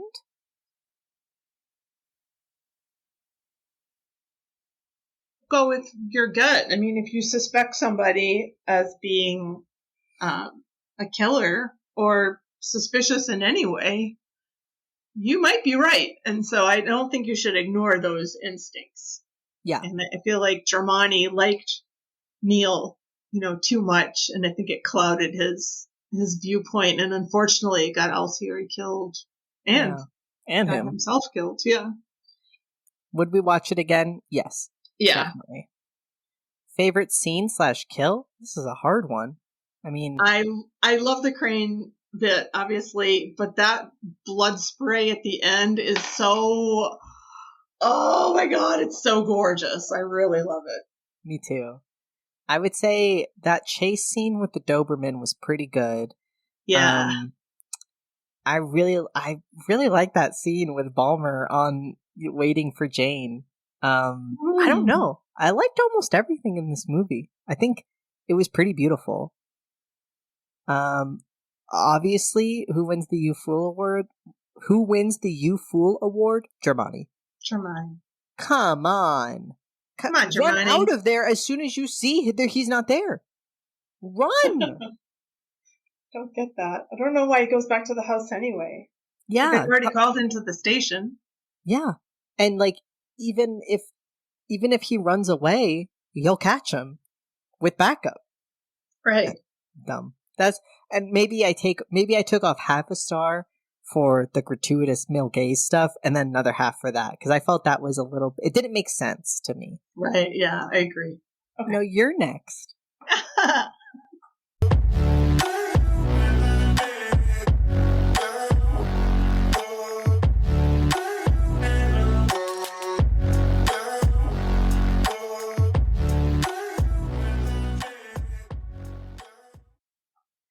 All right, this is the brief plot summary from IMDb. When the Davison family comes under attack during their wedding anniversary getaway, the gang of mysterious killers soon learns that one of the victims harbors a secret talent for fighting back. This was directed by Adam Wingard and written by Simon Barrett. It stars Sharni Vincent, Nicholas Tucci, R.I.P., died in 2020. Oh no, that's so sad. Is he a relative of Stanley Tucci? No, but he played Felix. Wendy Glenn, A.J. Bowen, Joe Swanberg, Barbara Crampton, and Rob Moran. The cinematography was by Andrew Draws Palermo, and it was also edited by Wingard. The release date was September 10th, 2011 at TIFF and August 23rd, 2013 in the U.S. It has a running time of 94 minutes. Okay, this opening segment is a little odd, but okay. We get an opening segment with the neighbors, Eric and Talia. They have sex. Talia is like not. I was like, what's the point of her not being into him? You know what I mean? It's a weird detail. Anyway, he goes into the shower. She goes downstairs, and I thought this was scary that the motion detector light went on outside, but she ignores it.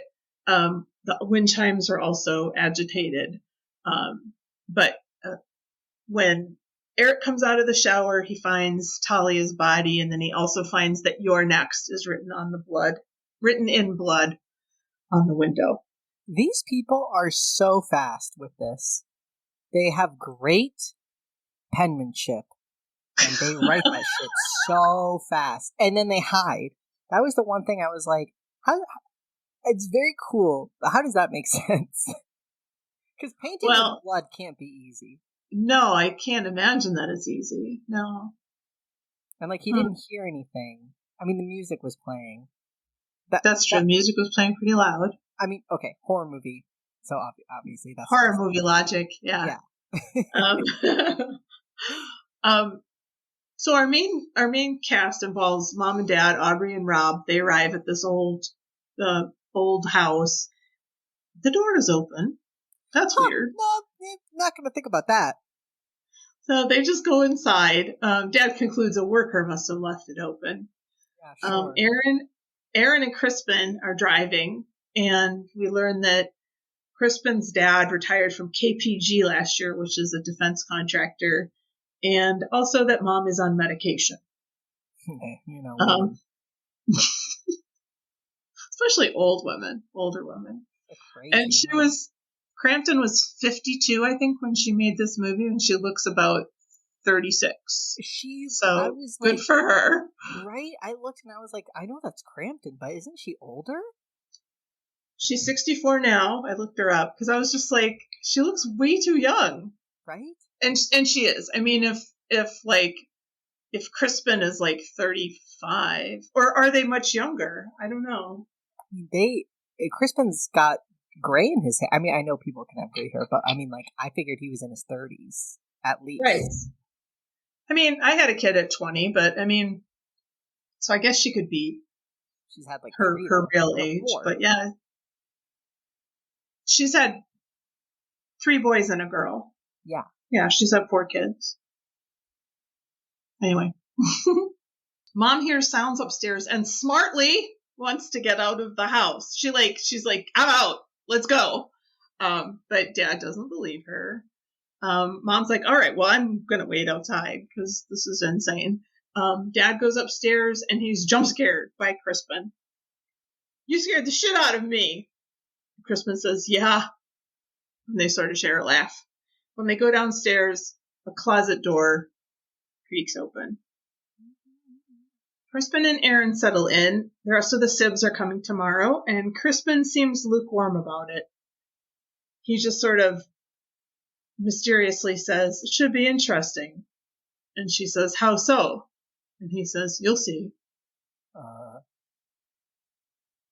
Aubrey's up in the middle of the night to take some meds. Someone in a mask looks in on her from outside. The mask is reflected in the window. Very cool shot. I like that. Next morning, Erin is telling Drake and Kelly about kangaroos. Because she's Australian. Yeah. There's a little tension between Crispin and Drake.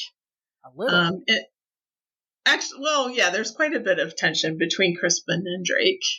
Okay, I'm not completely against when slasher movies make us kind of hate the characters, because, you know, you don't want to be depressed by having a bunch of people you like dying. But man, they really were trying to make us hate some of these people, because, like, Drake is just so next level an asshole. Like, in every moment of this movie, he is mean. But, okay, actually only to his family, though. I feel like to Aaron, he's actually not that mean. Yeah.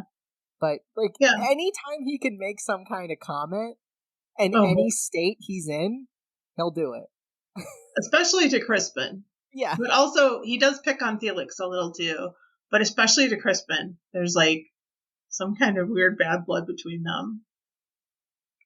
I love the family photograph. I really do. I paused it. I mean, we've got the mom and the dad sitting on a couch in the front of the picture, and then we have the sibs in the back behind them.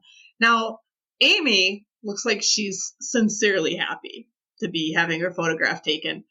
And mom, Aubrey, is sort of like this pasted on mom smile.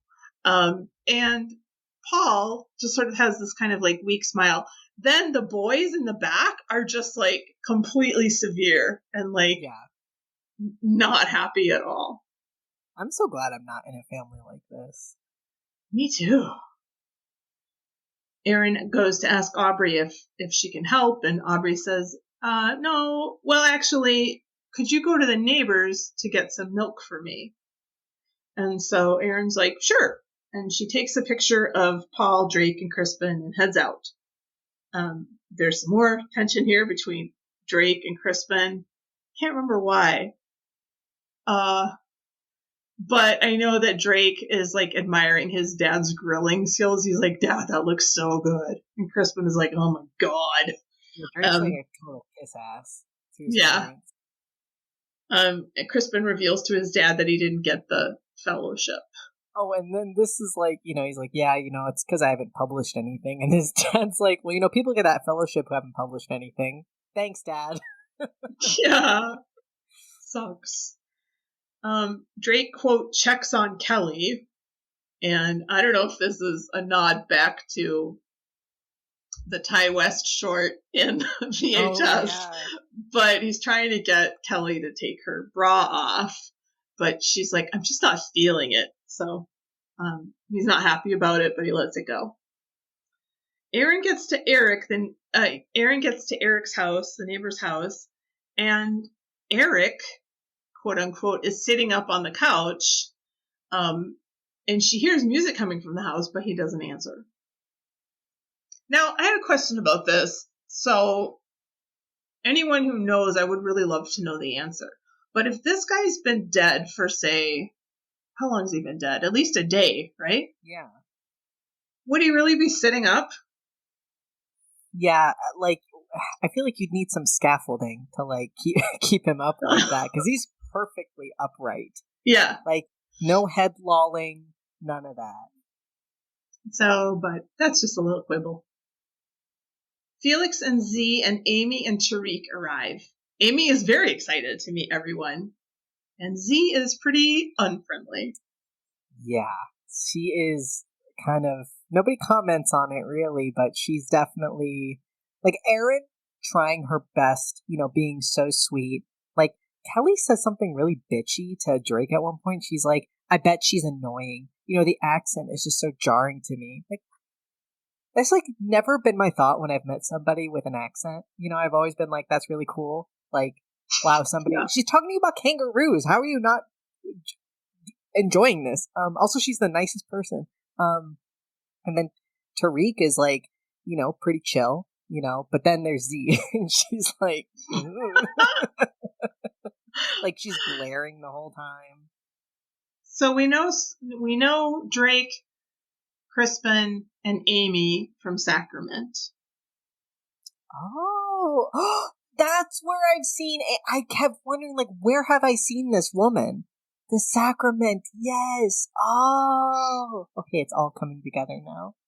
And Tariq is Ty West. What? I didn't know he looked like that. That's crazy. Oh, because he's a filmmaker. Right. So the next scene, Tariq is explaining that he's a documentary filmmaker, and Drake says he thinks that ads are the height of the art form. I do love how Kelly is as bitchy as him. Like, she's like, yeah, I watch TV just for the ads these days. What are you talking? And, I mean, they're just trying to be assholes, but, like, God, they're the worst.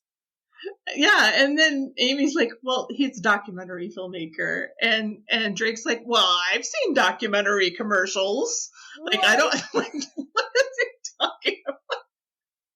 And then he asks Erin if she was a student of Crispin's. And she's like, yeah, I was. I mean, I'm not anymore, And he's like, yeah, she was my TA. And Drake's like, pretty unprofessional. And Crispin's like, what do you want to say? Are you trying to say something? And he's like, no, I'm not saying anything. And they get into this agreeing with fight. You. And he's like, well, I didn't say anything. And he's like, well, I mean, you said, God. Ooh. Yeah. I thought this was a great depiction of, like, families fighting, Yeah, me too. Just, like, oh, so awkward. This scene always makes me laugh because it's just so uncomfortable. If people are, I don't know, they're probably going to get this wrong, but there was a playwright who used to explore this a lot of adults turning into children, like during like, dinner parties or stuff like this. I can't remember the name of this. I rarely eat meals with, like, ceramic plates and, like, clinking silverware, but I feel like movies have given me such a thing now that, like, whenever I hear the clinking of silverware in a movie, I'm just like, oh, something bad's about to happen. Something awkward. There's always every movie, awkward dinner party, just hear the clinking while they're eating and just nobody saying anything. Yeah. Tariq sees something outside the window and he gets up from the table and he's shot through the forehead with an arrow. Nobody kind of notices it. for a minute, and then he silently turns toward the table and falls over dead. I love this because Crispin and Drake are still fighting, but then Drake and Kelly like notice it, and you just see their faces like so confused. Oh, I thought that was so good. This is such a great death to kick it off. So chaos, absolute chaos ensues. People are screaming, you know, and I think it's Amy. It might be Kelly is screaming, "We're all gonna die!" You know? But of course, Amy's just beside herself. I mean, this is her boyfriend, and she's extremely upset. So Aaron springs into action, though. Drake goes to get his mother out of the way of the window, and he gets shot in the shoulder by another arrow. Aaron shows everyone how to move from the dining room into the other room. There's a lot of handheld action in this movie, but this scene in particular, there's a lot of handheld stuff. But this is such a great technique. She just tells everybody to put a chair in front of their face and to crouch down low and then just move into the other room. And that works for everyone. Erin's the last one. She grabs a poker, and then an arrow is shot into her chair, which she drops right away and dives into the other room like a boss. She's the best. Felix suggests that someone make a run for the car. And Aaron's like, no, I think everybody should remain inside the house. And then they have a fight about who's the fastest runner. This is so funny. Kristen's like, I can do it. I can run. And Drake, with the arrow in his bag, he's like, no, you're a fat ass. He's like, I'm not fat anymore. This is so great. And Amy's like, I can run fast. None of you ever recognize my accomplishments. Not the time. But she volunteers to run, and she takes off her earrings. I love that little detail. And she takes off at full speed, although this is shot in slow motion. And she's caught by a piano wire, or some kind of wire, across the neck, and she falls to the ground. And it's a very nice shot of her, like the slit in her throat and all this blood pouring out. And everyone, of course, is freaking out. Not the least is Mom, Aubrey, but Aaron remains calm and closes the doors. The stuff with Aubrey made me so sad. Like, she's just like, my baby. Like, oh, I know. So sad. I mean, that's the one thing about this movie is just if you think, like, if this happened, like, I don't know, it would just be the saddest, scariest thing ever. Yeah, I mean, but it's really great. Like, I don't know the time codes here, but going from the ridiculousness of the fighting at the table to the mom, wailing over her dead daughter, it's pretty quick. Yeah. Erin goes upstairs and begins locking all the doors and windows. And she also texts 911. Nobody can get a signal in the house, and Felix suggests that there's probably like some signal jammer. Drake's like, you scumbag! An arrow in his back. He's like, of course you know that. Dude.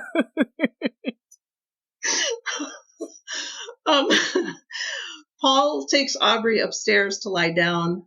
Crispin is a little troubled, by Aaron's taking control of the situation. And he says, I've never seen you like this. And she says, well, it's a unique situation.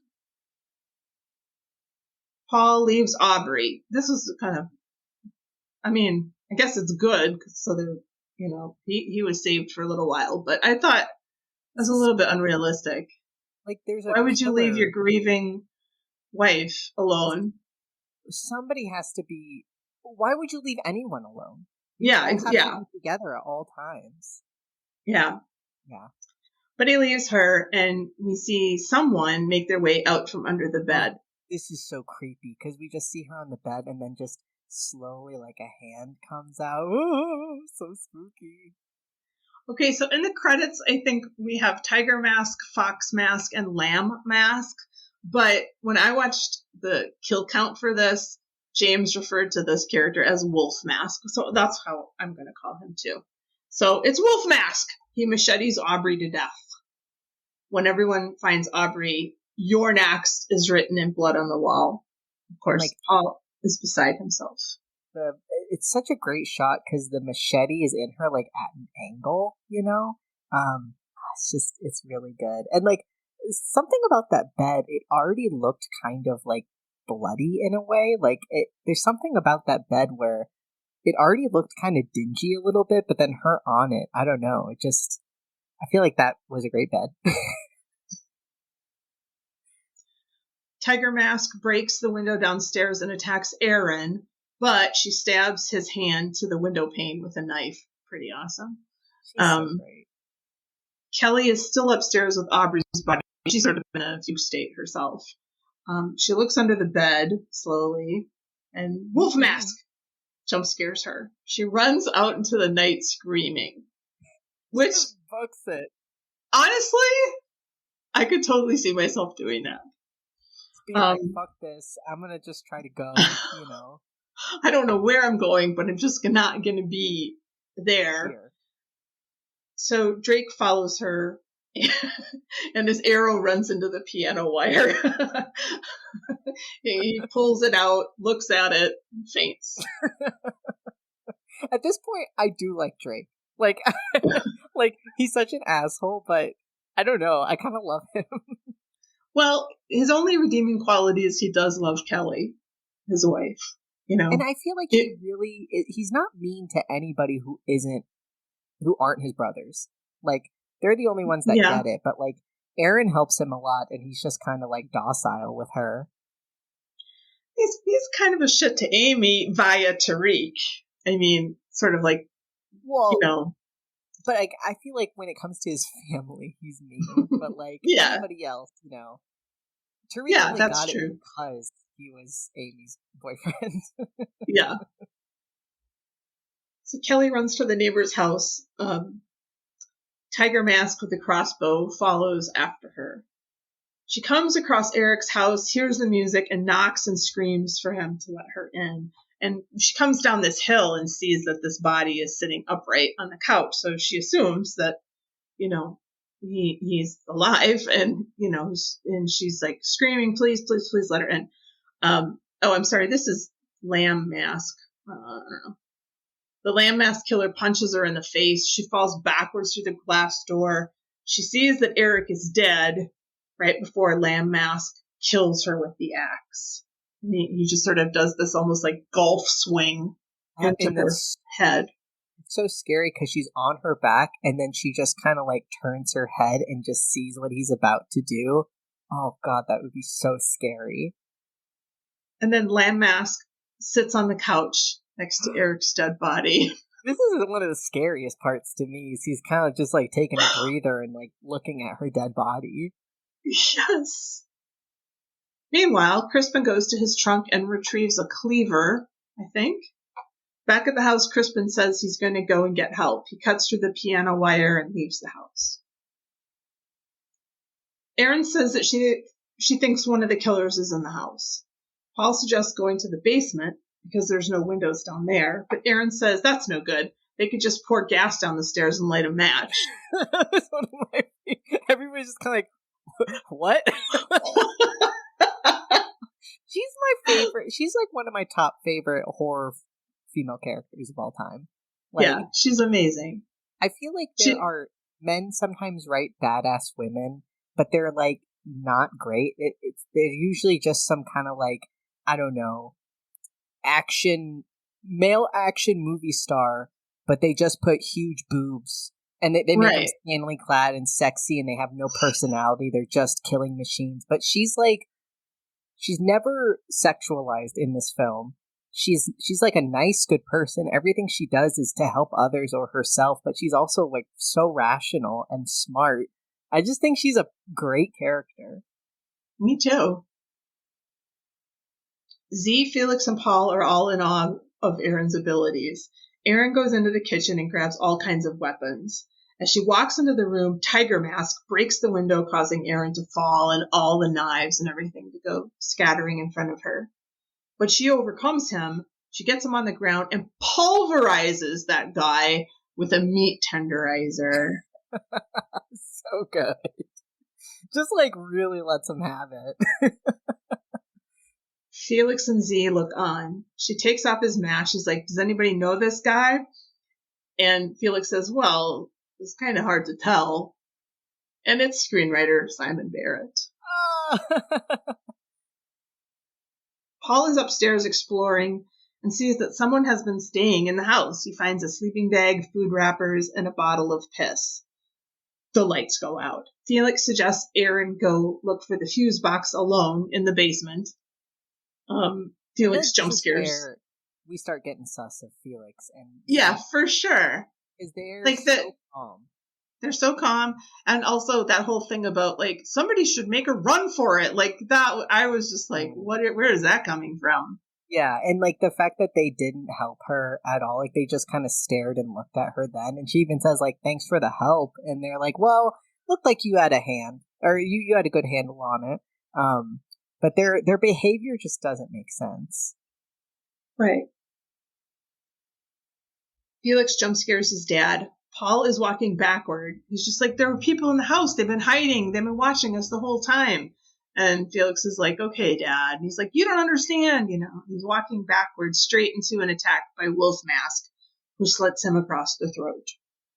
Felix and Z watch Paul as he dies. And this part is so sad to me because he's like leaning back, at least trying to look at them for some sort of like something, and they're just standing looking at him with like no expression on their face. That would be so sad and scary. I don't think the guy who plays the dad is a very good actor, but I will say this is a very good death. Yeah, I agree.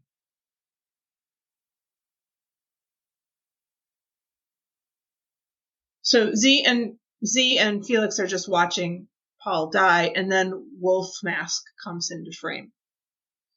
And Felix is like, really? You had to do that right in front of me?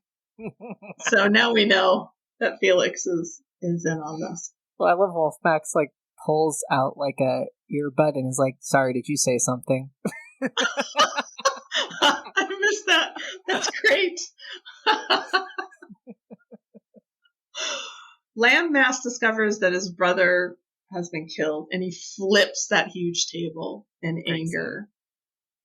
He mourns for a minute, then straps on the crossbow and grabs the axe. Erin, in the basement, is also arming herself. He hears her.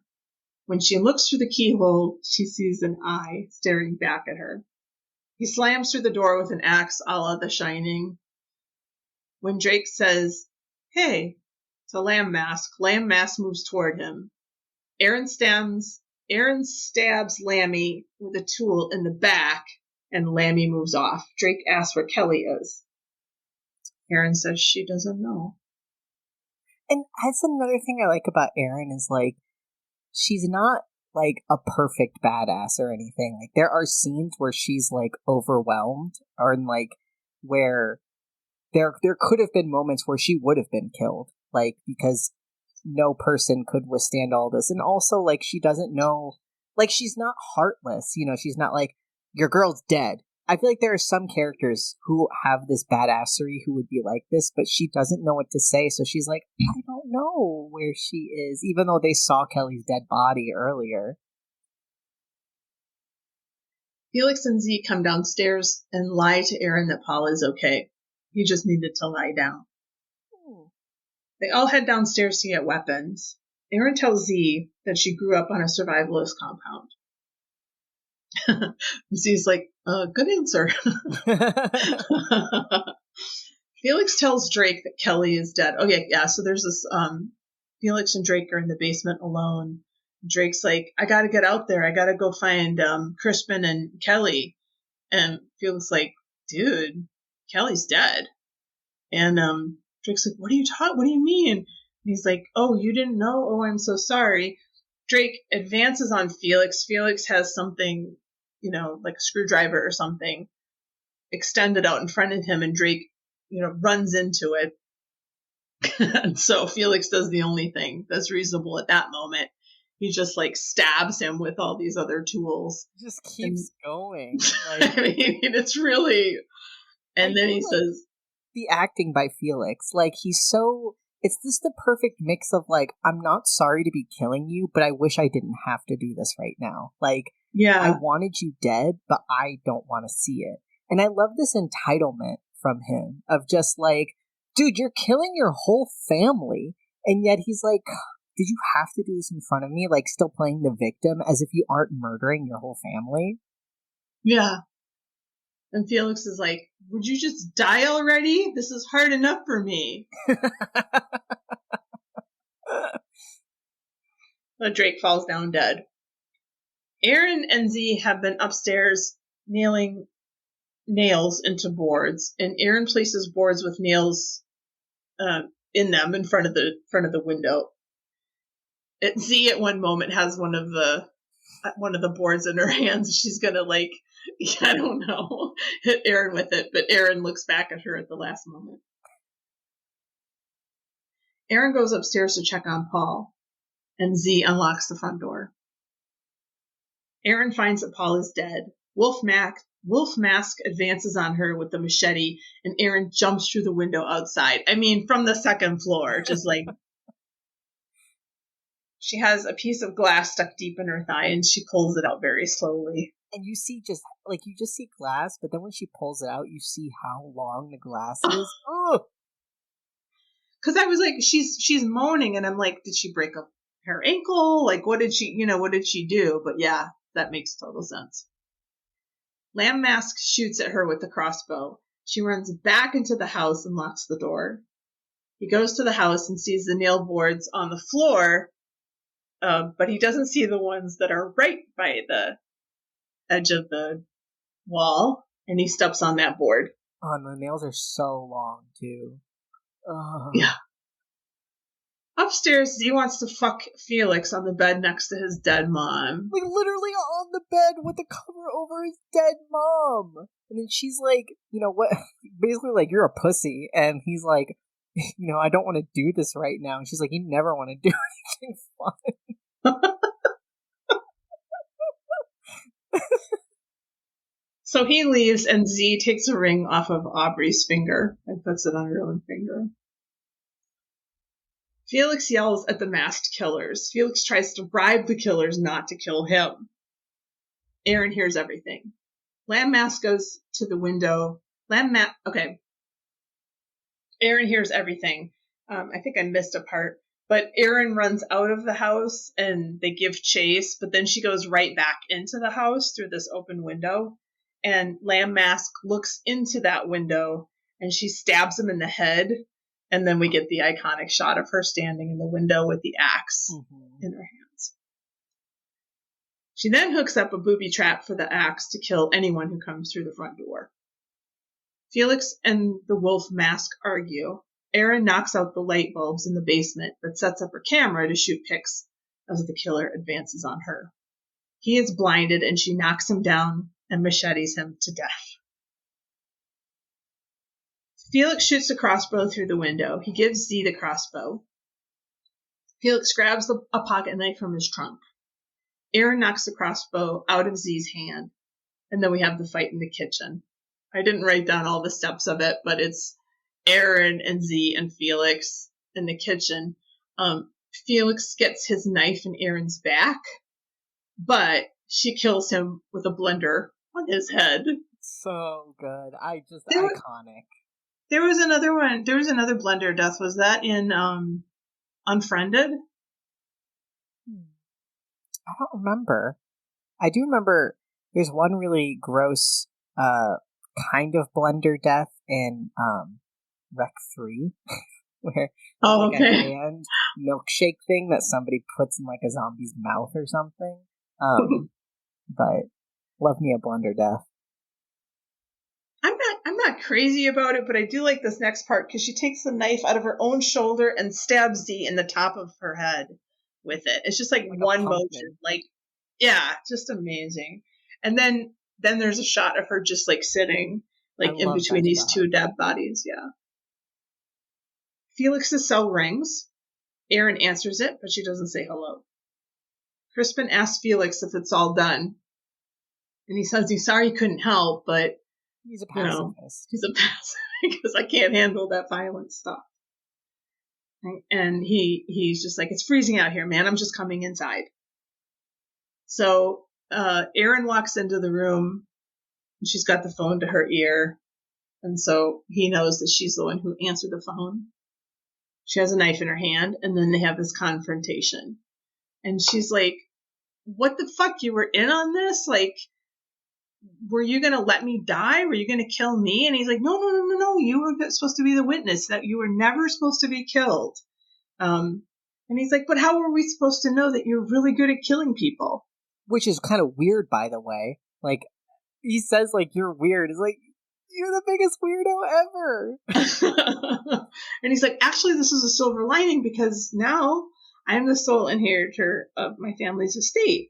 And, he's going on and on about how, he can wipe out all her student debt. Maybe they can get married.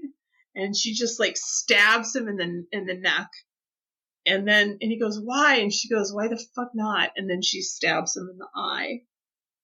Well, the police finally show up and shoot her in the shoulder because they've just seen her kill Crispin. And I love the policeman is like in the window and he's just like, I need some backup. Like, he's like, what the fuck? He walks in the front door.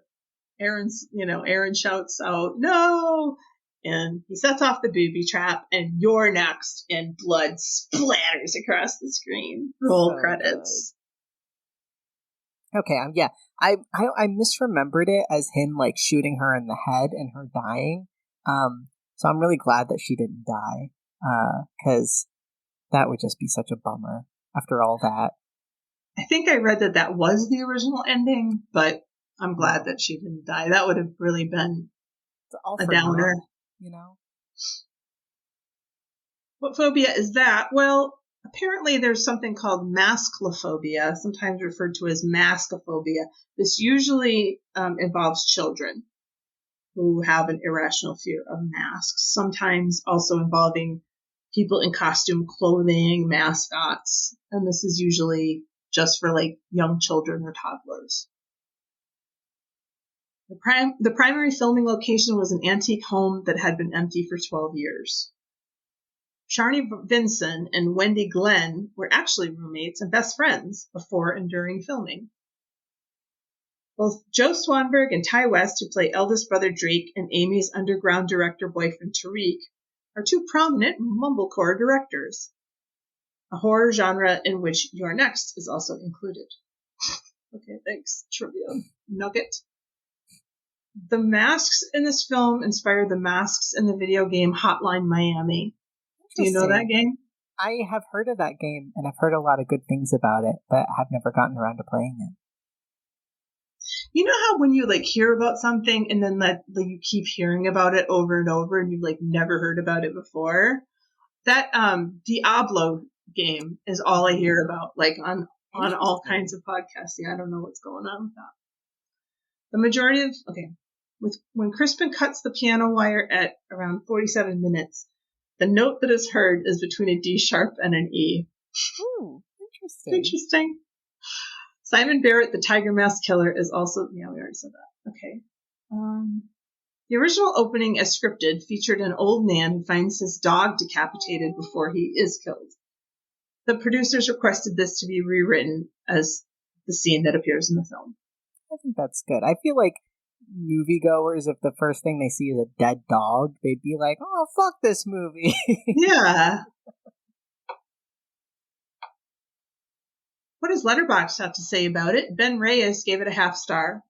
My sister, 30 minutes in, and with vehement disgust in her voice. Okay, so what's the fucking twist? Lena gave it a 0.5 star. The acting is serviceable, but the characters are largely one-dimensional and unlikable, making it difficult to care about their fates. Gore and violence are excessive and gratuitous, lacking the finesse and artistry of the genre's greats.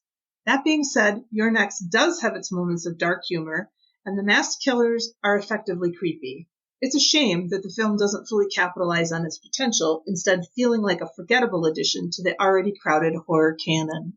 I will say, sometimes I feel like the whole unlikable thing, like I said earlier, that's there's a way to go too far, and I think a lot of a lot of slashers do that, but I don't think this one does it. I feel like they're just unlikable enough that you're not completely sad, but then other ones are likable. It's like, even though the parents didn't seem like the perfect parents, like, I don't think they deserve to Yeah, die. I didn't want them to. I mean, like, so he was a marketing director for this like defense contractor. I mean, not great, but Yeah. you know, But the mom seems just like a very loving, neurotic, yeah, but that's not like a killable offense. And like, I don't know. I feel like Drake, like I said, is like, he's a shithead, but there's sometimes when I watch movies that they make me so angry that I'm like, I'm not even enjoying this. But like, I was just laughing like during those times, and I feel like you do need a certain sometimes bit of unlikableness to make it so I'm not fucking depressed watching all these people die. there was that one movie that we watched for Squad, Don't Breathe, and I didn't like any of those characters. I'm like, yeah, please, until we find out the secret of the killer, and then I'm like, oh no. Yeah. Jeff gave it half star. Dog shit fucking movie. Everyone in this movie sucked at their job, whether it was killing or surviving. 0 out of 10. Wow. Wow. I thought that Aaron did a pretty great job. Pretty awesome, actually. Zephyr Renzo gave it a half star. So ass. Okay, so do you remember how I wanted to have a review in every show that was horrible? Or no, it's the new one is ass.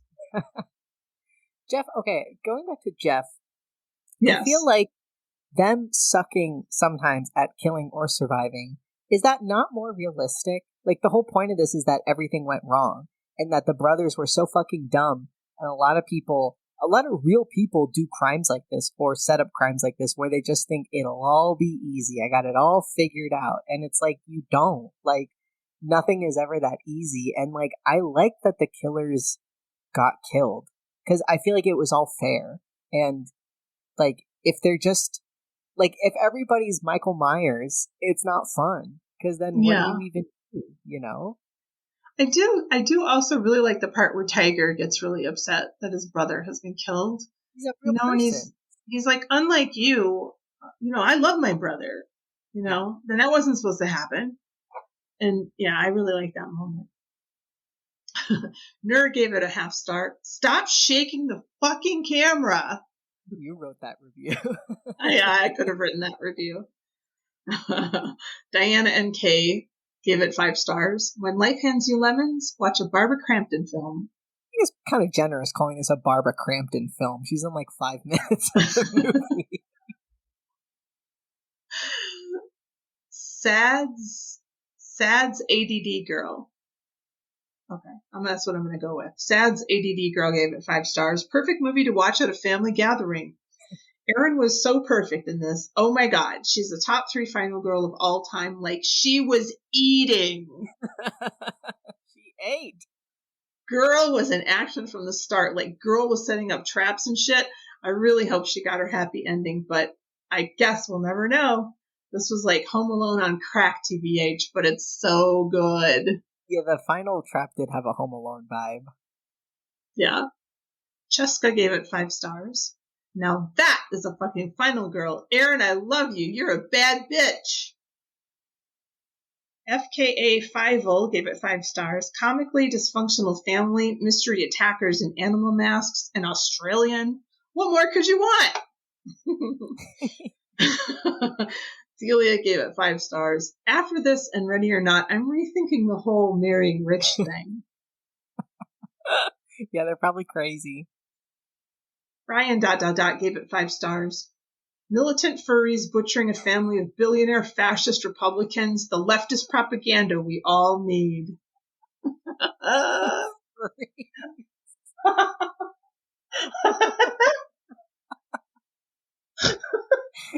It's like...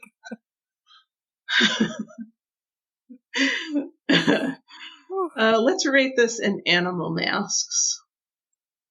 I'm going to give this one also a 4. I will too. A 4. like there's nothing really wrong with it, but also as much as I do like it, there's also nothing like super crazy different about it. I mean, I feel like Aaron is the best part of this movie, obviously, and I mean, it's like I don't. It's nothing I dislike, but it's not like a perfect movie. But I can't pinpoint what that is.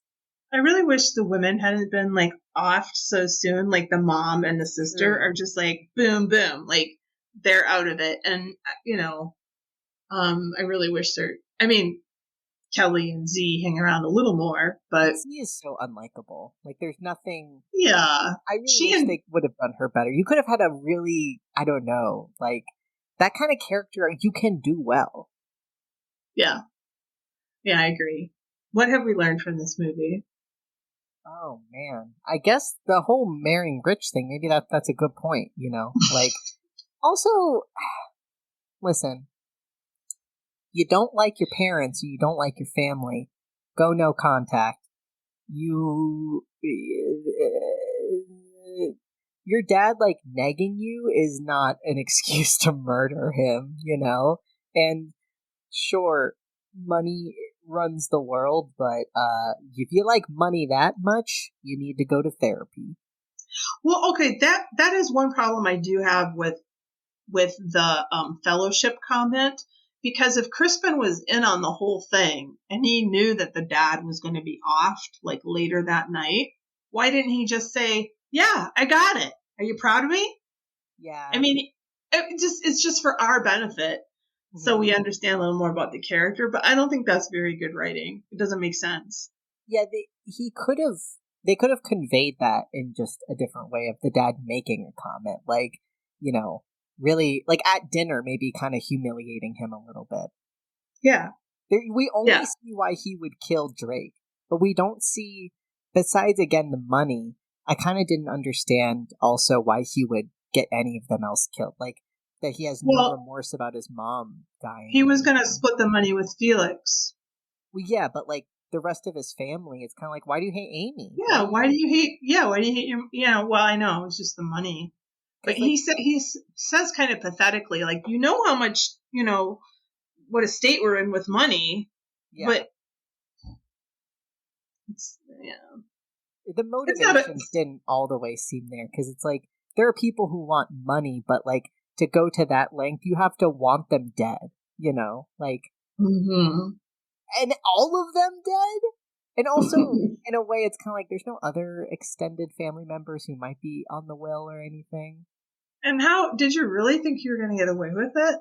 Like, you're obviously going to be the prime suspects. And that Aaron would, because there is a real case of something like this happening, of like, it wasn't for inheritance, but this girl helped get her parents killed, but then her dad actually lived.